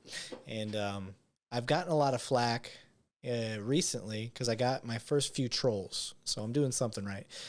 But I got I think it's a Black Panther group that joined our group page, which is the group page is just for anybody. So, and what I mean by that is, like, if you want to get on there and plug that you're, you know, opening up your supermarket or whatever it is, like, you can plug your, like, I don't care. Like, that's what that site's for. I want Is that the one you invited me to? And like, there's the questionnaire, like, are you going to talk politics? And I was like, probably. Yes. So that's the one. I don't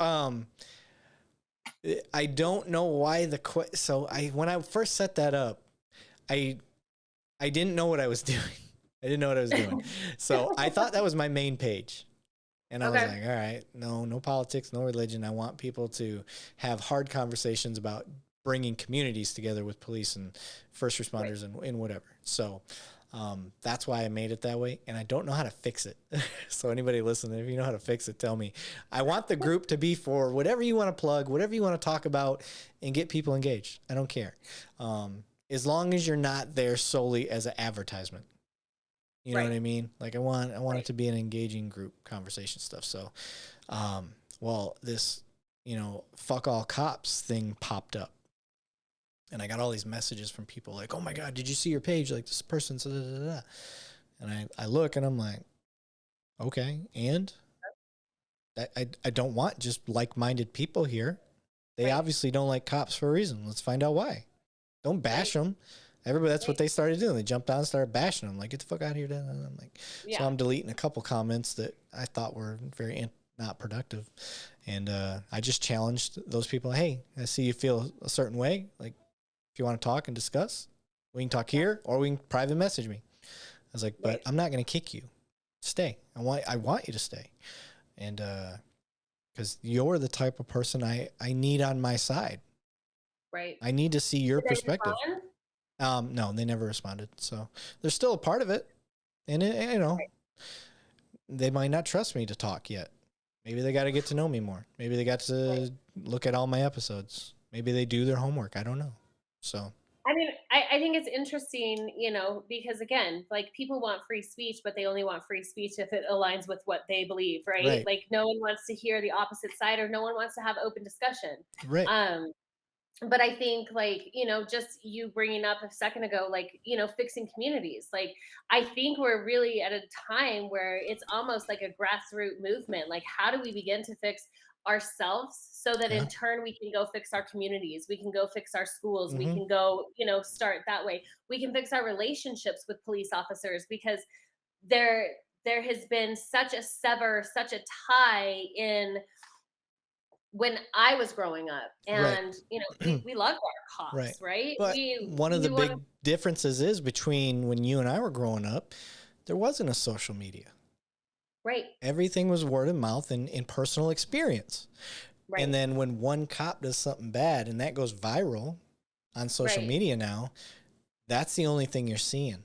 And right. that's when I go back to the algorithms and stuff like that. And then that causes somebody to research. And like now, all their algorithms are nothing but bad cops. And that's all you do see. And I, Well, and I think even outside of that, you've got people reporting inaccuracies, right? You've oh, got for people sure. that are writing or posting things that are completely false, which Yep. spins the narrative like to their side Yep. when in reality, like again, if you judged like an entire group of people off of one person in every sort of like business or workplace or whatever, everyone would be screwed, Yeah. right? Yeah. Because there's always bad apples. Yep. And, Like, and they don't even have to be pushing anything false. It's just how they word it. Instead right, of, suspect takes down armed individual shooting at public. I didn't mention right, race. I didn't mention any of that. Instead, they'll word it as white officer guns down black suspect right, or black high school student. They right. didn't mention nothing about the black high school student that was shooting a gun off at random individual. And this is a Yeah. hypothetical Well, no, and wordplay. again, like they spin it, and even if it is accurate, like the unfortunate thing is like it doesn't matter if it's accurate or not. You still Right. have people that are posting completely false information Right. that supports an inaccurate description of potentially a Yeah. realistic situation, right? Yep. Because as soon And as one small entity, one small newspaper posts this bullshit, now all the major right, CNN, whatever it is, they can reference that news article and call it gospel because they didn't report the inaccuracy. That news media did, that small little news media did, right. and they're the patsy, but now they get to do all this and they'll redact if they have to much later when everything's already passed over and nobody gives a shit. Well, and I don't know, like if you saw, when COVID-19 was happening in news reports, and you'd have, the people who would post the different news channels that are all posting the same thing verbatim, side by side by side, like everyone's just regurgitating, Yeah. right? Like everyone's just taking something that like potentially is true, potentially could not be true. Right. And you have, I would say in general, you have a public who doesn't take time to investigate because whatever Instagram says or whatever Kim Kardashian says, like it's got to be true, Right. right? So Yeah. we're just gonna go with it Yeah. and defund the police, right? Right. Yeah. Yeah. People have seen how that worked. I get the concept. I get that, emotional response to that.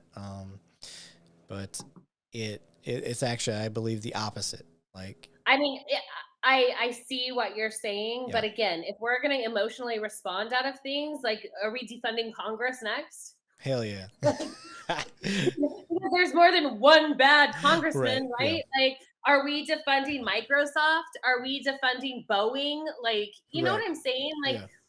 when you start looking at and taking out singular individuals to judge an entire net base, right? Right. Like, let's just defund everyone. Right. Yeah. No, yeah. Yeah. No one's It's, relevant anymore. No one, it doesn't matter. Let's just defund everyone yeah. because, Yeah. yeah, Minnesota, I think they discovered that was a bad idea and they flipped that real quick. So it's, man, it's one of those positions that, the more I feel like the more money you throw at it, just the better and better it's going to get. Just well, like being a doctor. And I think not for nothing, like, thank goodness it's an election year, right? I don't know if you listen to the State of the Union, but Biden is saying, like, don't defund the police. We need to fund the police. Like, totally changed his tune. So let's see what he does. Like, Oh, did I he? mean, oh yeah, Oh, good yep, for him. Yeah. right. Yeah. I'm I mean, he's I gonna get his will poll numbers up. Like, we gotta boost those yeah. numbers up. I'm the type of guy, like, even if I don't agree with the president, I'm always going to support the president. Sure. One, because I'm military, so that's my boss. I don't want my boss to fail. I want him to do fucking good. So, Right. I don't. You'll never see me bash. I'm gonna look at the good things that they do. When Obama came in, and this is about as political as I will get because I saw some really good stuff. He had come in and put a Purple Heart on personally.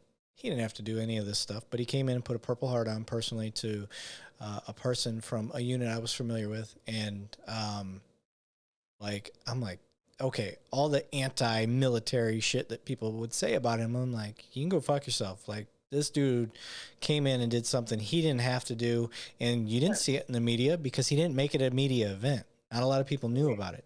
So that gained my respect, and that's awesome. Is there stuff he did? Any leadership. Look at your boss right now, and you tell me you agree with everything that fucker makes. Every idea that guy comes up with. You don't. But I tell you what, I can look at every decision that a leader that's been a part of my life has made, and I can tell you good things they've done, and that's what I'll focus on. Sure. No, Yeah. and I totally agree with that. Again, like I said, like the fact that he's changing, he's doing a complete 180 at this point and saying fund the police. Like, I'm excited to see what happens Yeah. in the next, 3-6 months and see like what comes of it, because I Yeah. hope that it's true. I hope we get to push money back into our departments, push money back into our communities, push money back into training, right? Like, Yeah. Training's it huge. comes down to that too. Like, Yeah. when the initial, like, oh well, let's defund the police. Like, no, we need to fund the police. We need to make sure that everyone has adequate training, that everyone continues to have adequate training in order to do the job that they need to do. Right. Like, and again, like this whole idea that, who was the cop who thought she was shooting her taser and she shot Shot that her young black. firearm. Yeah. Yeah, Yeah. she shot her firearm off, Yeah. That killed was him. She horrible. just got jail time, whatever. And all you see, like, is everyone just being like, oh, she should know better, she should this and this and this, and nobody takes into consideration the level of stress, the high energy, that, you know Yeah. reaction. Like, no, you can't tell me what you would do in a Yeah. situation like that if you've never been in a situation like Yeah. that. Not to So, mention training. right. You And know? without training, without adequate training, or without even, Yeah. just consistent monthly based training to, work on this stuff, to make it more, again, a muscle memory, a reaction to where exactly you're going to go, because your muscle remembers it, not Mm-hmm. necessarily because your brain is thinking, okay, I need to do this, this, this, Right. right? And this is one of and cops are going to hate me for this. One of the biggest fallacies we tell ourselves is our years of service equal our training. And that's Right. not true. You could be a 20-year cop and you didn't do shit with your 20 years, and you get out there and you get put in that same situation that lady was in, and Right. you think you've got your taser in your hand, you pull your gun. Because I mean, what if you've been paper pushing your whole 20 years, right? right. Like, Yeah. I Yeah. I Yeah. mean, again, that doesn't count for Right. training. And And I then understand you've got the years of experience, but do you have the years of experience training in that capacity, right. right? And then when you look at it in the news, they're going to be like, well, he's a 20-year officer, he's a 16-year officer, whatever it was. And Right. people are going to be like, oh my God, 16 years, they should have known better. No, that's not how it works. Just because you have 20 years, you could be 30 years and you're at some podunk department, no offense to the podunks out there, and you've taken 20 calls over your entire time because it's Right. just a nice city. It's small. There's 300 people there. And then all of a sudden you get in the shit that you're not used to handling. It doesn't matter. When you get on the news, they're going to vilify you because they're going to say, oh, you had 20 years experience, and 20 years as a cop has this like vague blanket of, well, what is 20 years as a cop? What is 20 Right. years as a cop in, New York City versus 20 years as a cop in, Paradise, Michigan, which is population of like 25. So, I'm from No, it's Michigan. really true. And again, like when you're in that situation, like no one knows what your response is going to be, especially if it's the first time. I don't know if you saw, it must have been a month ago. We had 6 officers here in Phoenix shot. This guy was convincing, he had called 911 to say that his baby was choking or something in this apartment. He runs out and he's saying, Oh come on, yeah. come on. Yeah, And she's bleeding out or she's choking yeah, on her own blood. Yeah. yeah, That was 6 fucked up. officers got shot, and for them, they're thinking they're coming into emergency response situation, Right. right? Like they're coming to help someone to assist, Yeah. medically. They're not thinking, okay, this isn't like a domestic violence situation. This isn't, Yeah. like no one's got a gun, whatever. Like we're coming to assist. And then all of a sudden you're getting shot. Ambushed. Yeah. Yeah. That And was a scary one for me because me as a trainer, me as a person who looks into filling gaps in training, and what I mean by filling gaps is like seeing like, okay, we have a hole here. Like how, like I know we train for a lot of stuff, but how do I train for this one? And what right. scared me so much on that one is like there's no amount of training. I don't care how much you train. You can't train for that. Like, Yeah, I mean, that's the most evil of things, and you cannot train for the most evil of things. That guy's intention was murder, and the problem is being a cop. We're always behind the curve, and there's right. no getting ahead of that one unless your spidey sense went off. And when I watched that video, my spidey sense went off, but the only reason it went off is because I know I'm watching a video that was popular. You knew it was going to be bad. I knew something was going to be bad. I didn't know what it was going to be, but I knew something was up. Had I been that guy while that video was going, then where would I have been at? Like I actually think I would have been even dumber. And I say dumber, like I would have been like, all right, dude, get the fuck out of my way. Like I wouldn't even, he actually took the time to ask a question. I wouldn't have asked any. I would have rushed in. I know me. I would have rushed in. He'd have shot me in the back of the head. So yeah. In that sense, like, tell me, like, because this isn't going to be like a one-off, right? This isn't going to be a one-time thing. Like this is going to start happening. This has happened before. Right. And it's going to continue happening. So how do you train for that? Like how do you set people up for success in a situation like that? Yeah, it's one of those things, and this guy played it perfect because you're damned if you do, damned if you don't.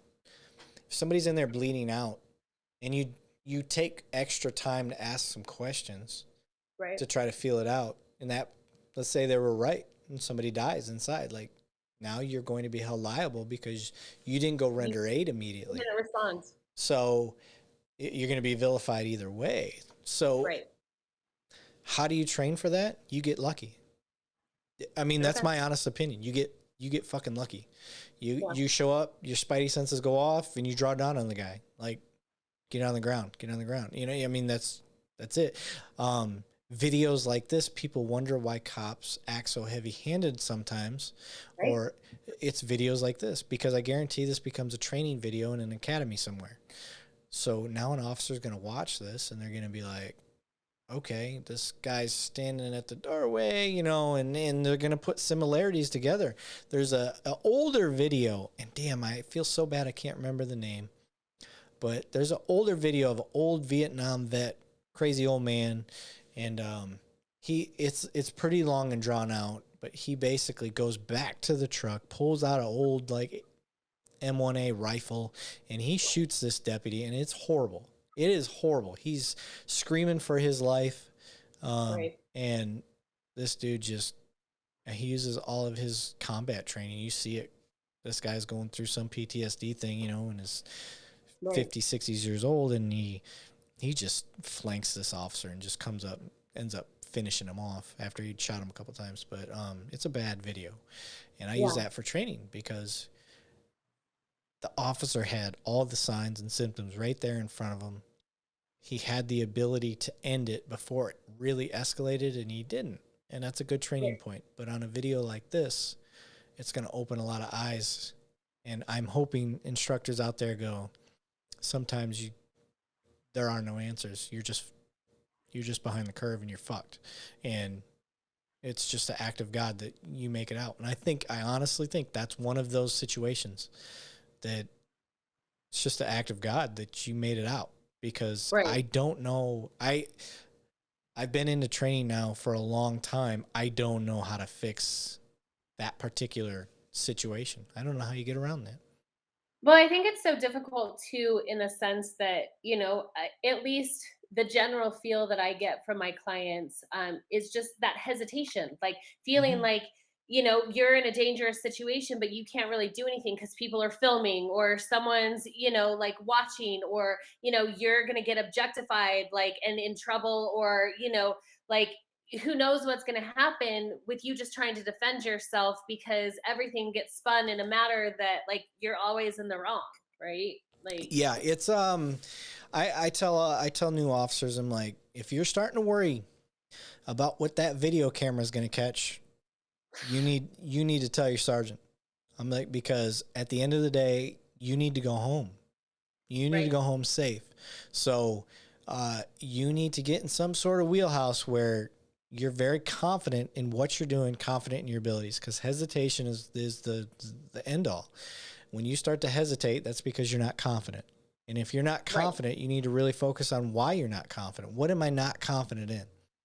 And being it's just like working out. If you're not confident in a movement, you're very rarely going to do it, especially after an injury. There's going to be a lot of confidence issues in movements and workouts because of an injury. Um, right. so you've got to build that confidence up around where you know you're lacking. And if the video camera is part of that, then you need to do some self-assessment and figure out how to fix that with training, because unconfidence causes hesitation. Hesitation causes injury. Injury not just to yourself, but to the bad guy. And Well, people, I think it's really interesting.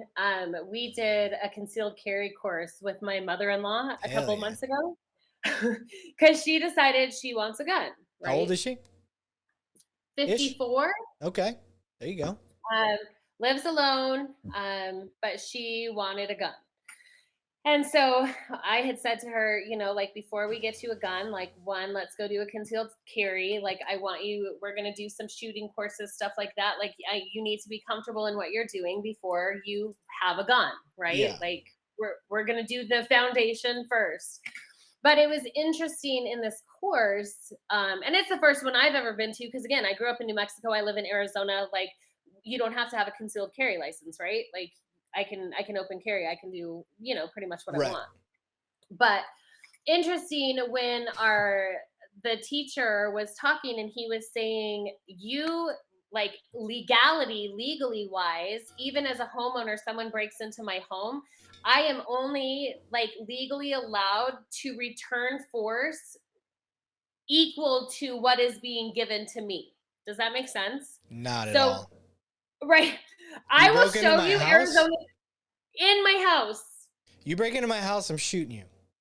Nope. So if you break into my house and you aren't beating me to where I feel like you're going to kill me, and I use a gun, I can be legally responsible, and I can get in, like, extreme trouble for that. You need to move. I will seriously, I was, like, sitting there in shock, and he was saying, women in general, there's a bigger leeway for them, because usually we're smaller if it's a man and whatever. But, like, for males, like my husband, if a guy was to come in and, like, start beating him up but doesn't have a lethal weapon, and my husband shoots him with a lethal weapon, then my husband could potentially be responsible, go to court, go to jail, whatever, because he used lethal force when the person coming in would just wanted to box, whatever they say. Yeah. I've only heard of something like that, and it's just through rumors in California. So no offense to Californians, but in every state I've been in, Montana, Michigan, Texas, living, your house is your sanctuary. You Right. break into the house, all rules are off. Now me, I've got two daughters, I got my wife, I got my mother-in-law. So I've got all these factors in my house and people's lives that are potentially at risk. If you manage to get past my Dobermans, good luck. So on top of that, but I get the female argument, you know, that aspect of it, but once you break into the home, all bets are off for you. I don't know what your intentions are. And a reasonable person doesn't break into somebody's residence. They may break into your car. They may break into taking stuff when you're not home, whatever it is. But when you are occupying that space, too bad, so sad for you. Like, No, I totally agree with you. Again, like I knew the whole like, you know, don't shoot someone in the back, obviously, because they're trying to leave and now you're shooting them and they were potentially trying to get out of the house, whatever. Okay, like I get it. Like I get what you're saying. even that I can argue. I mean, you can't put it into a black and white situation. What if he's crawling out the window, but I see him reaching into his waistband because he's about to turn and fire at me? I know. You know what I mean? I'll seriously send you the law because I sat there and I was like, hold on. Because to me, it's like if you're in my house, like, and you were not supposed to be there, I can do whatever I want. Yeah. But apparently that's not true in the state of Arizona. So if anyone watching this knows any different and like my instructor was just saying things and the stuff that I've looked into online about it is wrong, please let me know. Yeah. You can hit her up here. Instagram. Tara Dalley. Yeah, fuck that. You need to move. I wouldn't, no, you break into my house, all bets are off, especially my house, my personal house. I got 2 daughters. I ain't taking any chances. You ain't messing with my girls. Like that whole daddy protection thing. I asked the instructor, I was like, well, at what point can I say, like, you know, if I'm getting the shit beat out of me, at what point can I say, like, he's going to take my life, so now I can use lethal force? Yeah. You know, like, where is that line where, you know, one more blow to the face means that now I can use lethal force? My argument would be, it is not reasonable for people to break into my home. This is where my pattern starts. While it's occupied. That's unreasonable in itself. And within that unreasonableness, it's reasonable to think somebody that would do that would possibly be armed. And with that and there's a threat, articulation of somebody more than likely being armed, I'm not going to wait to find out if they are. Because I got to protect myself and I have to protect my family, whoever's in the house, even if it's just you and your dogs. I don't know your living situation, but I'm just saying, you know, that's weird. I don't know. And for Arizona, doesn't Arizona have that sheriff that like still has like a chain gang and stuff? Oh, Sheriff Lamb? Yeah.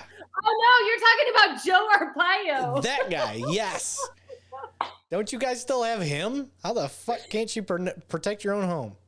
No, remember he ended up going to jail and then Trump pardoned him and then he ran again like in the last election and then he lost, but he's got Tent City, or he had Tent City, right? He went to jail? So, yeah. For what?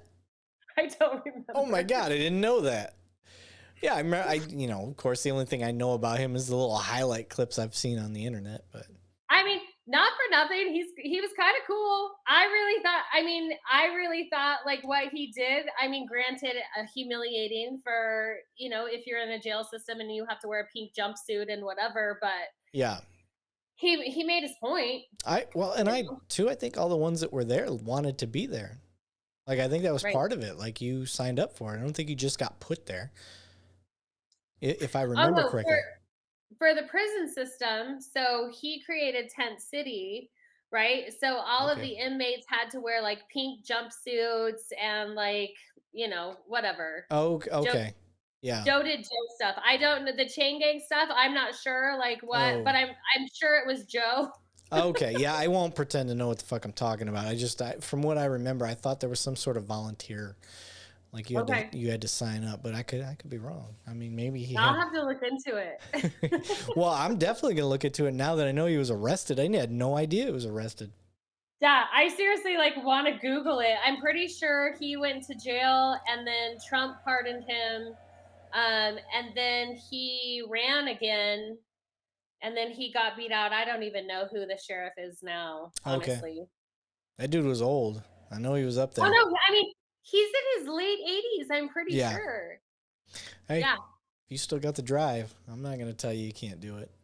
I I have a picture with him back in like, well, what, 2016 when Trump was doing his like tours, and Okay.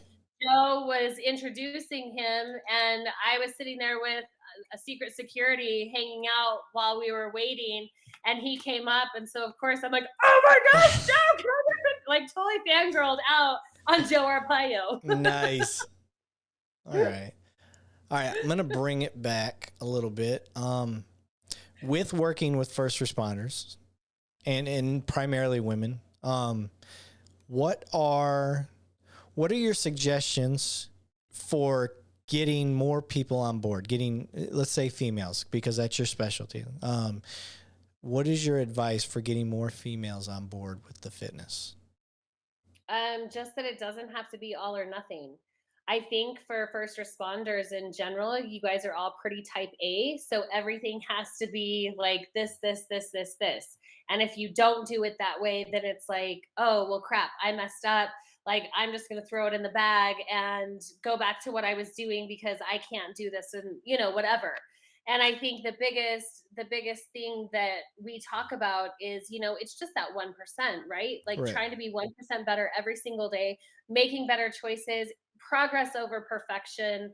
Like it's a transition, it's a change. Like it's never going to be like you're going to wake up one morning and just do everything correctly and everything right, or everything like on plan. And the reality is that some of my some of my clients' biggest lessons comes from when they mess up and they realize like, oh, okay, like after doing this for a little bit and messing up or going out and like falling off the wagon for a week or two, like I see how terrible I feel and how I've been feeling up until like I started fueling my body differently, working out differently, and I don't want to feel that way anymore, right? And Right. that's a bigger lesson to them than I could ever say or like try to convince them of. It's when you realize, or when one of my clients realizes that they consistently feel better when they fuel better, and that's how they want to continue to feel, because Yeah. not only is it that physical aspect, it's that emotional aspect, it's that aspect, right? Like you're responding quicker, you're reacting sharper, you're moving faster because your body's functioning better. Right. Yeah, I agree with that.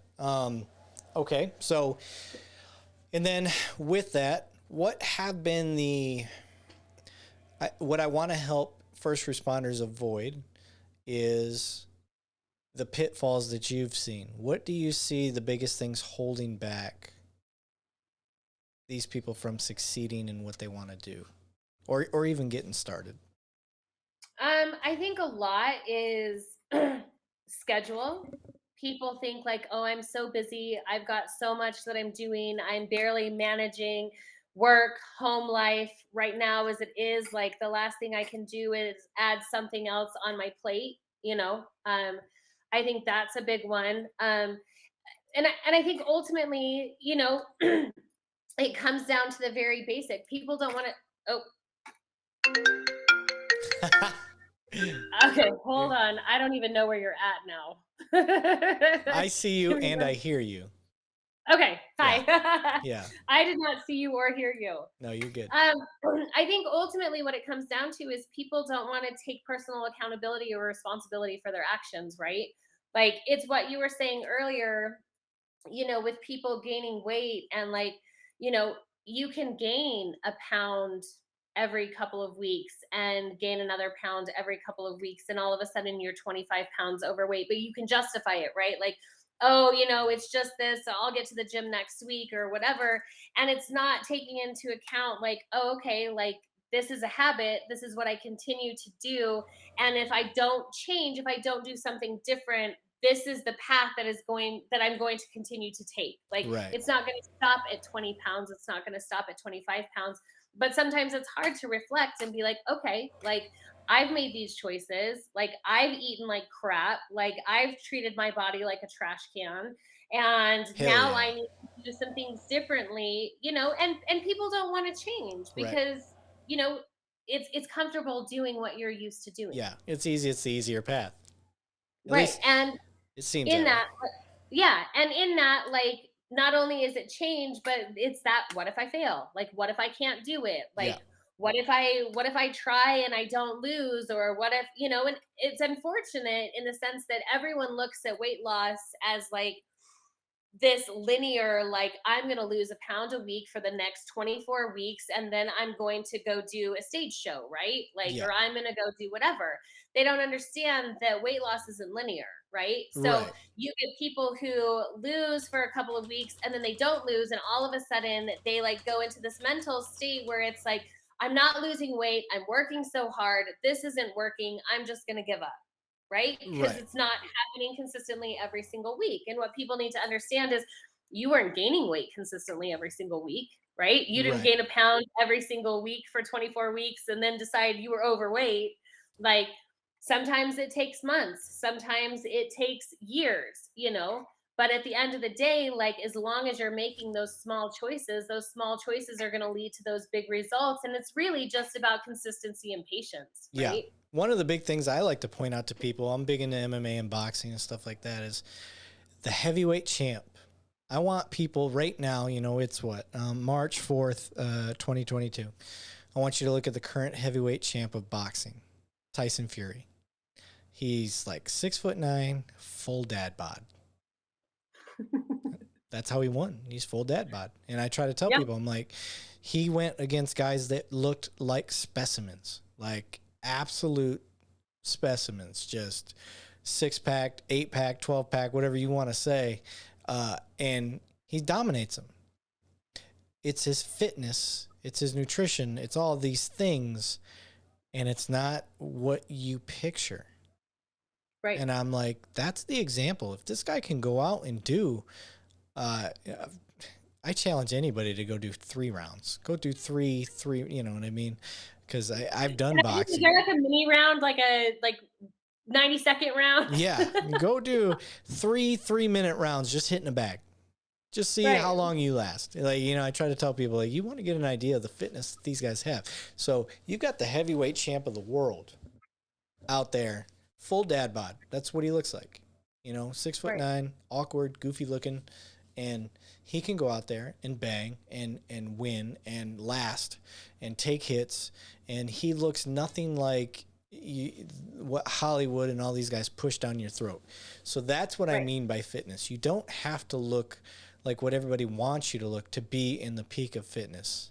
So if you get to good fitness, then the mental game starts to come into play, and you feel good, you're eating good, so automatically your mental state is going to start improving.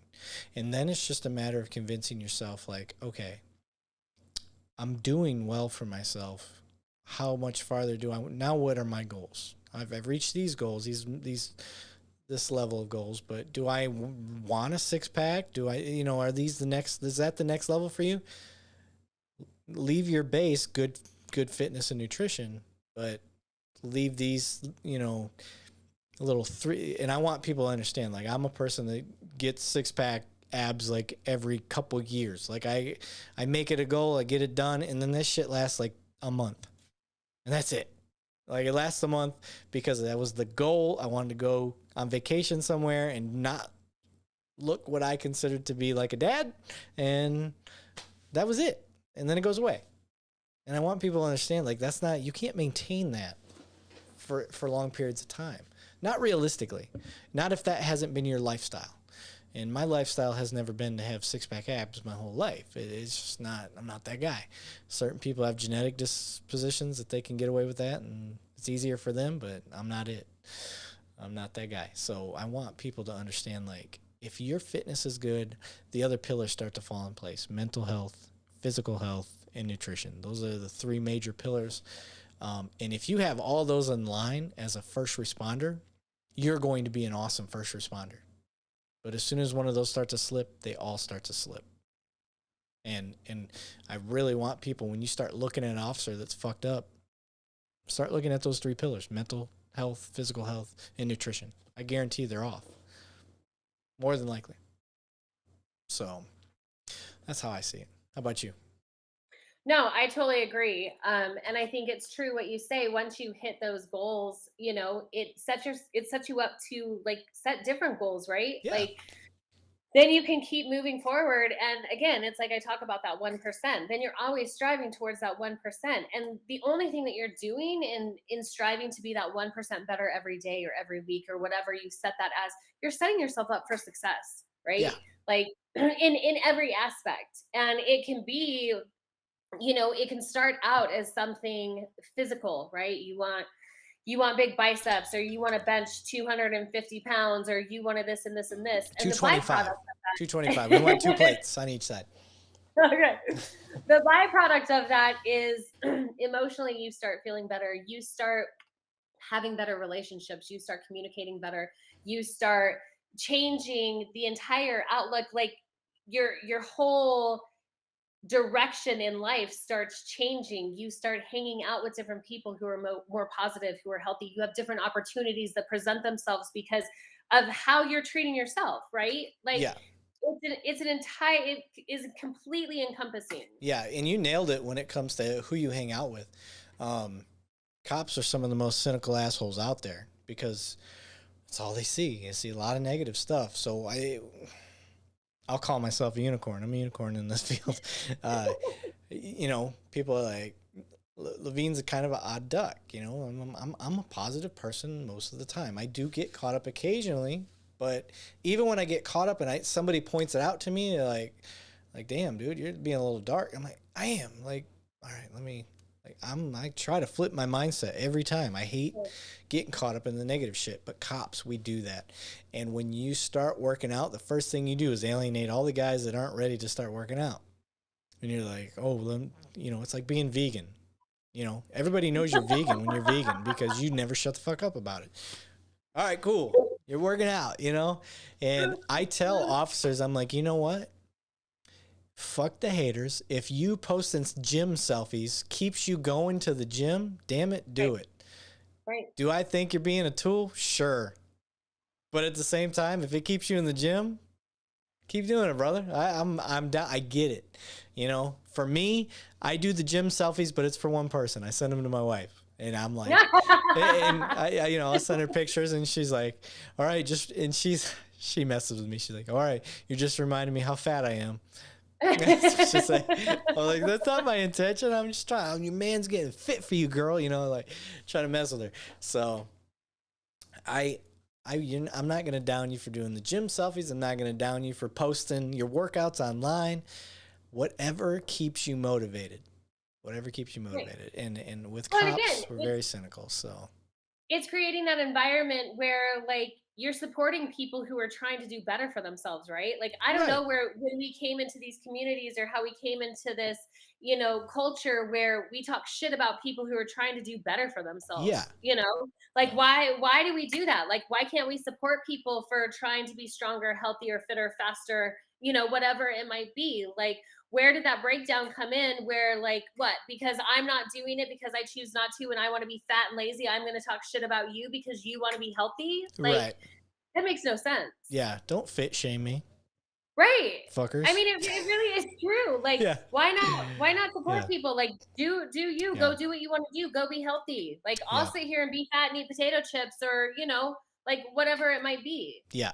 I draw a lot of inspiration from my wife because she didn't grow up the way that I did. I've been, I'm not saying she wasn't an athlete. She did, she did cheerleading, she did powerlifting, kind of two extremes in high school. Right. But after high school, like she didn't, she didn't play softball, she didn't play volleyball or anything like that. So she didn't have like a sport. So when she finally decided to like get into something, I think it's like gladiator fitness type thing for women. And she was killing it. And I kept telling her, I'm like, man, you're making me feel like a bitch. Like I was fit myself, but here she is getting up at 5 a.m. to go work out with a bunch of females. And it's making me self-reflect. I'm like, I skipped the gym today because I was tired after work. And I'm like, I don't have the energy. But here she is dragging herself up after being mom all day, going to her job, doing what she does. And like, she thought at first that I was just pulling her leg. I'm like, no, like it legit motivates me. I'm like, I'm being a pussy because here she is getting up early and hitting it and killing it. And the other thing was like, she was strength training and she was getting bigger. Right. And I know how that works because I've seen it. Yeah, you get bigger at first, but then you shrink down. But now I'm not trying to be sexist or anything, but you're girl fit, like in, a different way. Women are shaped different. So, we were talking about losing weight versus being fit. And, I try to tell, I'm like, look at these CrossFit girls. Look at these powerlifter girls. Look at, like, that's beautiful too. It's just not movie. Like, we haven't been conditioned by movies to think that that's good looking. I see gymnasts, I see and I'm like, to me, that's a different type of good looking. Like, that's like, you should aspire to something like that as well, rather than being skinny fat. Well, and I think too, women have this idea, especially women who haven't been raised in a gym or been around the gym. They think that they're going to lift up a dumbbell and they're going to turn into Arnold Schwarzenegger, right? Like, right. They've been conditioned to believe, like, if I lift weights, if I lift heavy, I'm going to have big muscles. Like, I promise you, if that was the case, like, I would be sitting here like the Hulk. Like, I'd like gladly, like, yeah. You have no idea how many conversations I have to have and say, man, if that was that easy, I would be so happy. Right. But but girls, like my wife, she's always been she's super tall. She's like 5'10", wide hips, big legs, but skinny. Skinny torso, skinny arms, all that stuff. So when she started growing muscle on that frame, like, she was like, holy shit. And she'd look at somebody like you and be like, well, you're where I'm trying to, like, I don't think I'll ever get there. And maybe she won't, just because of the way her frame is, but and her being so tall. But I try to tell her, I'm like, look, it's not for females. Strength training takes longer. You don't have the testosterone. We're built to gain muscle. Guys are built to gain muscle, and that's why you see the memes out there all the time. You're like, it'll show husband stop drinking pop soda for a week. I'm from Michigan, so stop drinking pop for a week, and he's got a 6-pack abs. And then the wife is like, ate a pistachio, and like she blew up. So you have no idea. So we've got some couples in the program, right? Husbands and wives who decide that they're going to do it together. They're like gung ho, yeah, this is going to be awesome. You have no idea how many conversations I've had with wives going, they're men. It's going to look different. Their progress is going to be very, it's just different. And it's very hard, like, in that sense, because it's not that my girls are working any less hard. Right. It's just different. We grow different. We metabolize different. And, for women in general, we are significantly lacking in protein. So just even trying to push protein in these women to get their protein numbers up so they can actually start feeding those muscles, so they can start building those muscles. But, they're fighting in the gym. They're 100% on point, doing everything. Weigh in, they've lost like half a pound, and their husband, who like had a freedom meal and drank a couple of beers, like shows up 5 pounds down, and they're like, oh! What the fuck? Yeah. And that's why I try to push. I'm like, I don't care what the scale says. How do you feel? Do you feel better? Right. Is your lung capacity higher? Is your stamina better? All that stuff. If that's good, fuck the rest. I mean, I literally tell my clients, I probably shout it a handful of times a week, like, throw your scale out the window. Yeah. Throw your scale out the window. Like, and of course we use it as far as, just trying to gauge what's going on. But honestly, like, I don't care. Like, I want to know how your clothes are fitting. I want to know how you're sleeping. I want to know what your energy levels look like. I want to know what brain fog, how are you feeling? Are you thinking clearly? Are you responding, in a time like significantly different? Like, how is that all going? Right. Like, emotionally, like, how are your emotions? Like, that matters more to me than that stupid number on any scale will ever say. Yep. I'm recovering from COVID. I think, I've looked up some research and stuff on COVID, like long term. And I think I have what's called long COVID. And, I'm talking 6, almost 7 months of no working out, that's never been a thing. I've never gone that long, but I've been in like a a depressive state for me. I finally, I use this military time. I don't have a choice anyway, but to get me back into doing what I normally do. And I have no idea what my weight was starting out, but I can tell you right now, I'm 2 weeks in and I feel amazing already in 2 weeks. The soreness is pretty much gone. I still, you know how it is. Like I throw in different intervals and all that stuff. So if I hit some sort of muscle group that I haven't really challenged yet, then I find out the next day. But right now, I'm in a good spot, and I haven't touched a weight. I haven't touched a weight. I just did body weight, and I recommend that to anybody starting out, like especially cops. We want to jump in the gym and we want to be pushing weights around. I'm like, well, it's that ego, right? yeah, It's that whole idea of I'm gonna hop in. Like I was just talking to another coach today saying, we come from, the last since 2011, since CrossFit was introduced. Everyone thinks that the only way to work out is these HIIT or these CrossFit workouts where you're dead on the floor when you're done and you're sweating and you're sore and you're whatever. And people don't understand, like, that's not what it has to be. Like, right, if just because you're not sore doesn't mean you didn't have a good workout. Just because you didn't sweat a ton doesn't mean that you didn't have a good workout. right. There's my husband. And the dog. Yes, Right. and the dog. But it all comes down to this idea that people feel like, okay, if I'm going to go to the gym, I'm going to deadlift 250 pounds, and that means I'm working out, and that means I'm strong. When the reality is if you want to build a great foundation, and if you haven't been to the gym, why don't you go? You don't even have to go to the gym. Go out to your garage, start with body weight movements, start Yeah. with squats, start with lunges, start with, I know you said you're not into push-ups, but planks, push-ups, Yeah. whatever it might be, start with that body weight stuff, Yeah. and then let's move forward. Like, no one's looking at you in the gym. Like, the only person who has a problem with it is you, because you're not allowing yourself to set that ego aside and be at ground zero, or start, square one, whatever it might be. You have this idea that you need to go in and kill it. And the reality is that you're probably just going to end up injuring yourself. Right. And then your gym time is going to be short lived. And in a year from now, we're going to be back to doing the same thing over again. Yes. Right. And so I want to clarify, I'm not against push-ups. It's just generally people think they know how to do push-ups and they put a lot of stress on the shoulders because their arms are out too far. Well, they're chicken winging it. Yes, they're putting all that So pressure and weight. everyone's screwing up their rotator cuff because they're doing this, thinking that it's amazing, instead of rotating those shoulders back and keeping everything tight. Yes, and so I try to tell cops and egos and stuff like that. So one thing they definitely don't want to be told is how to do the proper push-up. And I'm like, listen, like your body, your structure, everything, you've got a lot more leverage, and you're using the muscle groups you're trying to build when your arms are tucked in a little bit tighter and they're not chicken winged out like this. And now you're putting all that pressure on your shoulders. So not against push-ups necessarily as much as I am as proper form. Yeah. So, and you try to tell somebody how to do proper push-ups, and all of a sudden the ego comes in and you can't tell them anything. So you know how that goes. But yes, I agree with you.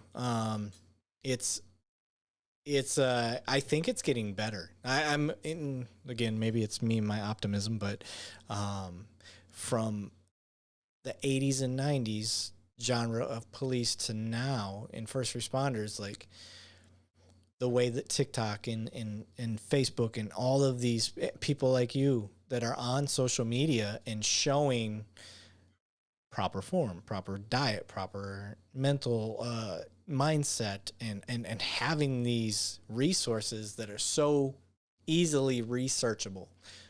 Just Google. Like, all right, I think that makes a big difference. I think we're really turning in the right direction.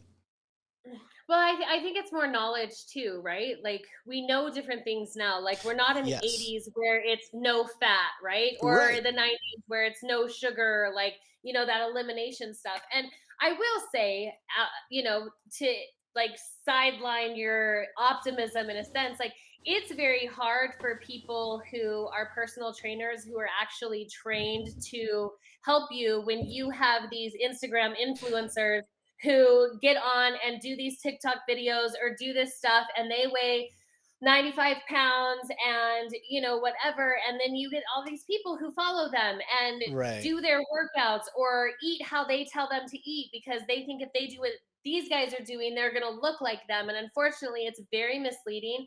And a lot of times it's just misinformation altogether, right? That's true. I wasn't thinking about that, and I've dealt with that personally. I got a recruit as an academy instructor, and you're like, all right, listen, I'm trying to progress your training because they wanted to jump into weights. Oh, I've been lifting weights. I'm like, all right, listen, you don't know what we're going to be throwing at you. And I need to build up the strength of your core. I need to build up the strength of your joints before we ever get started with the strength of your main muscle group.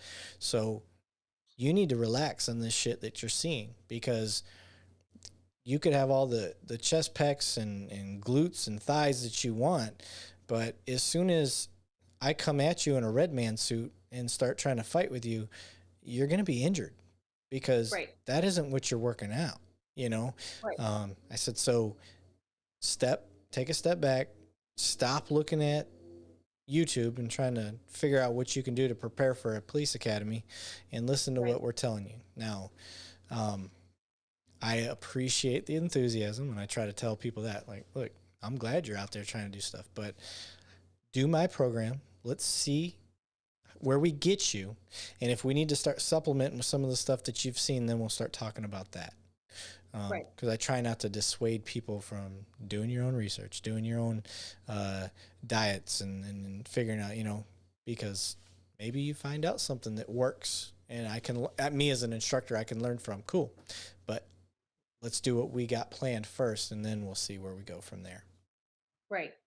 No, I totally, yeah. I mean, I see what you're saying and I totally agree. It's like, again, it's super hard. Even with supplements, everyone comes in, jumps in, like, what supplements should I be Right. taking? What should I, like, if you're not on point with your diet, you've got no business taking supplements, right? Right. Like, I tell people protein because I need you to feed your muscles after you work out, right? Yep. Protein and Outside fish of oil. that, That's my two. outside of that, I don't want you taking, like, don't do it. Just Yeah. stop. Like, let's get into this 6 months down the road. Let's see your consistency. Let's see that. And then let's talk about some supplements that can help you out to help further the goals that you will have then at that point. Yeah. But when I can't even to get you to stick to a plan for, 5 days, 7 days, like, you've got no business taking Yeah. supplements. Yeah. Get your nutrition in line, and then I like fish oil. It's like, and when people are like, "What should I take?" I'm the same way. Like, take some sort of protein, whatever works for you, whatever sits well in your stomach, and fish oil. Those are my two. And I said, because they can't and for hurt me, you. like, again, I take creatine, I take protein, I do all sorts of stuff. Anabolic But steroids, fuck it, just take it all. right, I'm back here juicing. Don't mind me. Ah! But like for my clients, when they're just starting out, like, people get overwhelmed very easily, Yeah. so if I'm saying to you, like, I want you to do this, and then I need you to add on this supplement, and I want you to take this supplement at 8 o'clock at night, and I don't care that you're working night shift at 11:15, you need to take that, you know what I'm Yeah, saying? it's Like, intimidating. yeah, and it's overwhelming. Yes. And really, like, if you're not feeding and fueling your body correctly, you're wasting those supplements anyway, because they're not doing what Yeah. they can to their capacity when you're under fueling your body. Yep. Absolutely. Yeah. And we circle back to nutrition being fuel for your workouts and for life. It is king. Yep. It is It king. is. It really is. And it helps you, at least it helps me mentally, when I think of food as fuel rather than a reward. Right. It really helps me when I start to go eat, because I really turn my nose to things to think that, like fettuccine Alfredo. I'm Italian. Like, I got Italian in my family. I love fettuccine Alfredo. I've probably Okay. eaten fettuccine Alfredo 3 times in the last 10 years. Okay. Because I've built myself up so much that I'm like, that's a pile of carbs I'm never going to burn off. Well, and at this point, with that butter in those, you would probably be sick in 20 minutes. Oh, yeah, for sure. Yeah, I'd be shitting britches pretty quick. Yeah, that's true. For a long time, I thought I had IBS. I thought I did. And the doc's like, well, what's your diet consist of? I was like, well, I eat my fruit and veggies and my meats, and I stick to that. And then occasionally I'll have, a plate of spaghetti, and then, to spoil myself, I'll eat a couple little squares of Dove dark chocolate. That's a treat to me. I like, to me, that's dessert. Like I'm just not a sweets guy. Right. And some people are, and I don't fault you for that, but I'm really not. I just, I'll have a donut. Like a donut's a treat to me. And, if See, I'm not a sweet person either, but you said a bowl of chips and salsa in front of me. Right. And I'll crush that shit. And I'll be like, more, that is going to be gone. Yeah. I'm like, where the fuck are you at? Where's my next bowl? Like, I haven't got my Where's food. My refill? Yeah. I haven't got my food. So you should be refilling this. Oh, there was the queso. Yeah. Yeah. Okay. Yeah. I'm that same way. So for me, and then in my brain, I counter it because I'm like, well, all I had was meat and a tortilla because I just ate like 3 street tacos. And I'm like, those are my carbs, not the chips don't count. I seriously just told coaches yesterday, because we're always talking about chips and salsa, and I was like, I legit don't consider the chips that go into my mouth before I put the bag into a bowl. Like, those ones don't count. Yeah, those don't count. It's like when you're coming back from McDonald's and you snuck some fries out of the bag while you're driving. Those don't count. That's payment for the drive. So, yeah. Oh, exactly. Shit. Yeah. Well, ma'am, I think we're at, 2.5 hours. I think we've had a pretty good conversation so far. Is there anything you'd like to add? Anything you think we haven't hit? I mean, I feel like we kind of went the whole spread, right? Yeah, I think we really did good. I'm very optimistic for where police work and first responders is going, especially knowing they have options like yours out there that pretty much cater to where we're lacking. We that's our biggest issue is our schedule. So if you're catering to that in a way, that's pretty cool. I would recommend that for officers to at least give, fit responder a try, see if that works out for them. Anybody out there trying to just break the seal, trying to get fit, I am a big proponent, and it doesn't mean I'm right or wrong, but I'm a big proponent of body weight until you've built the strength up to start working with weights. So, Tara, you being the expert on this, you say your piece on that if you want. No, I agree. It's like I said, I feel like everyone at some level, if you're starting out or if you're getting back into it, you just have to set that ego aside. And it's not about what it looks like. It's about making sure you're building a great foundation that you can build upon. If we're not building a strong foundation, there's nothing to build on. And it's going to continue to be a vicious cycle over and over, whether you get injured, whether you give up, whether you, do it for a couple of months and you're over it or whatever, because at some point health always comes back around. It's always going to be something till you either figure it out or you are out of shape for the rest of your life and you struggle not only mentally, physically, but medically as well. As you age, as you continue doing what you're doing, it will come full circle. Yeah, I agree. Well, ma'am, you've been a pleasure. This was this was fun. I never am sure what to expect when it's somebody that I haven't talked to before. So it's part of the fun for me because you never know what you're going to get. And luckily, I've had a good track record so far. Everybody I've talked to, I'm like, that was a fucking fun podcast. So this was a good one. I am definitely going to try to get you on here again just because of your personality type. You're a natural at this. So I appreciate you being on. I will stop talking politics, maybe. No worries. Listen, I want you to say whatever it is that you want to say about politics. Just know that I am going to gloss over and be like, no, that's good. Good point. Whatever, and I'm going to be like, all right, so about fitness, that you're going to see that trend because I won't get into it only because, like I said, I need my job. I love my job. No, I totally get it. I love it. I love your perspective and I love your outlook. I love the optimism. I wish more people were like you in that sense.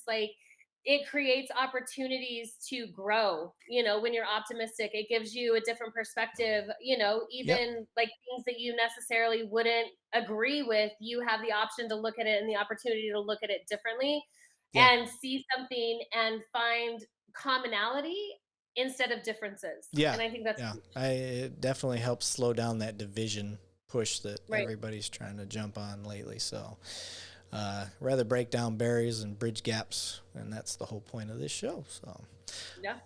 With that said, ma'am, I appreciate you being here. Fist bump. Thank you. Oh, there you go. Boom. All right.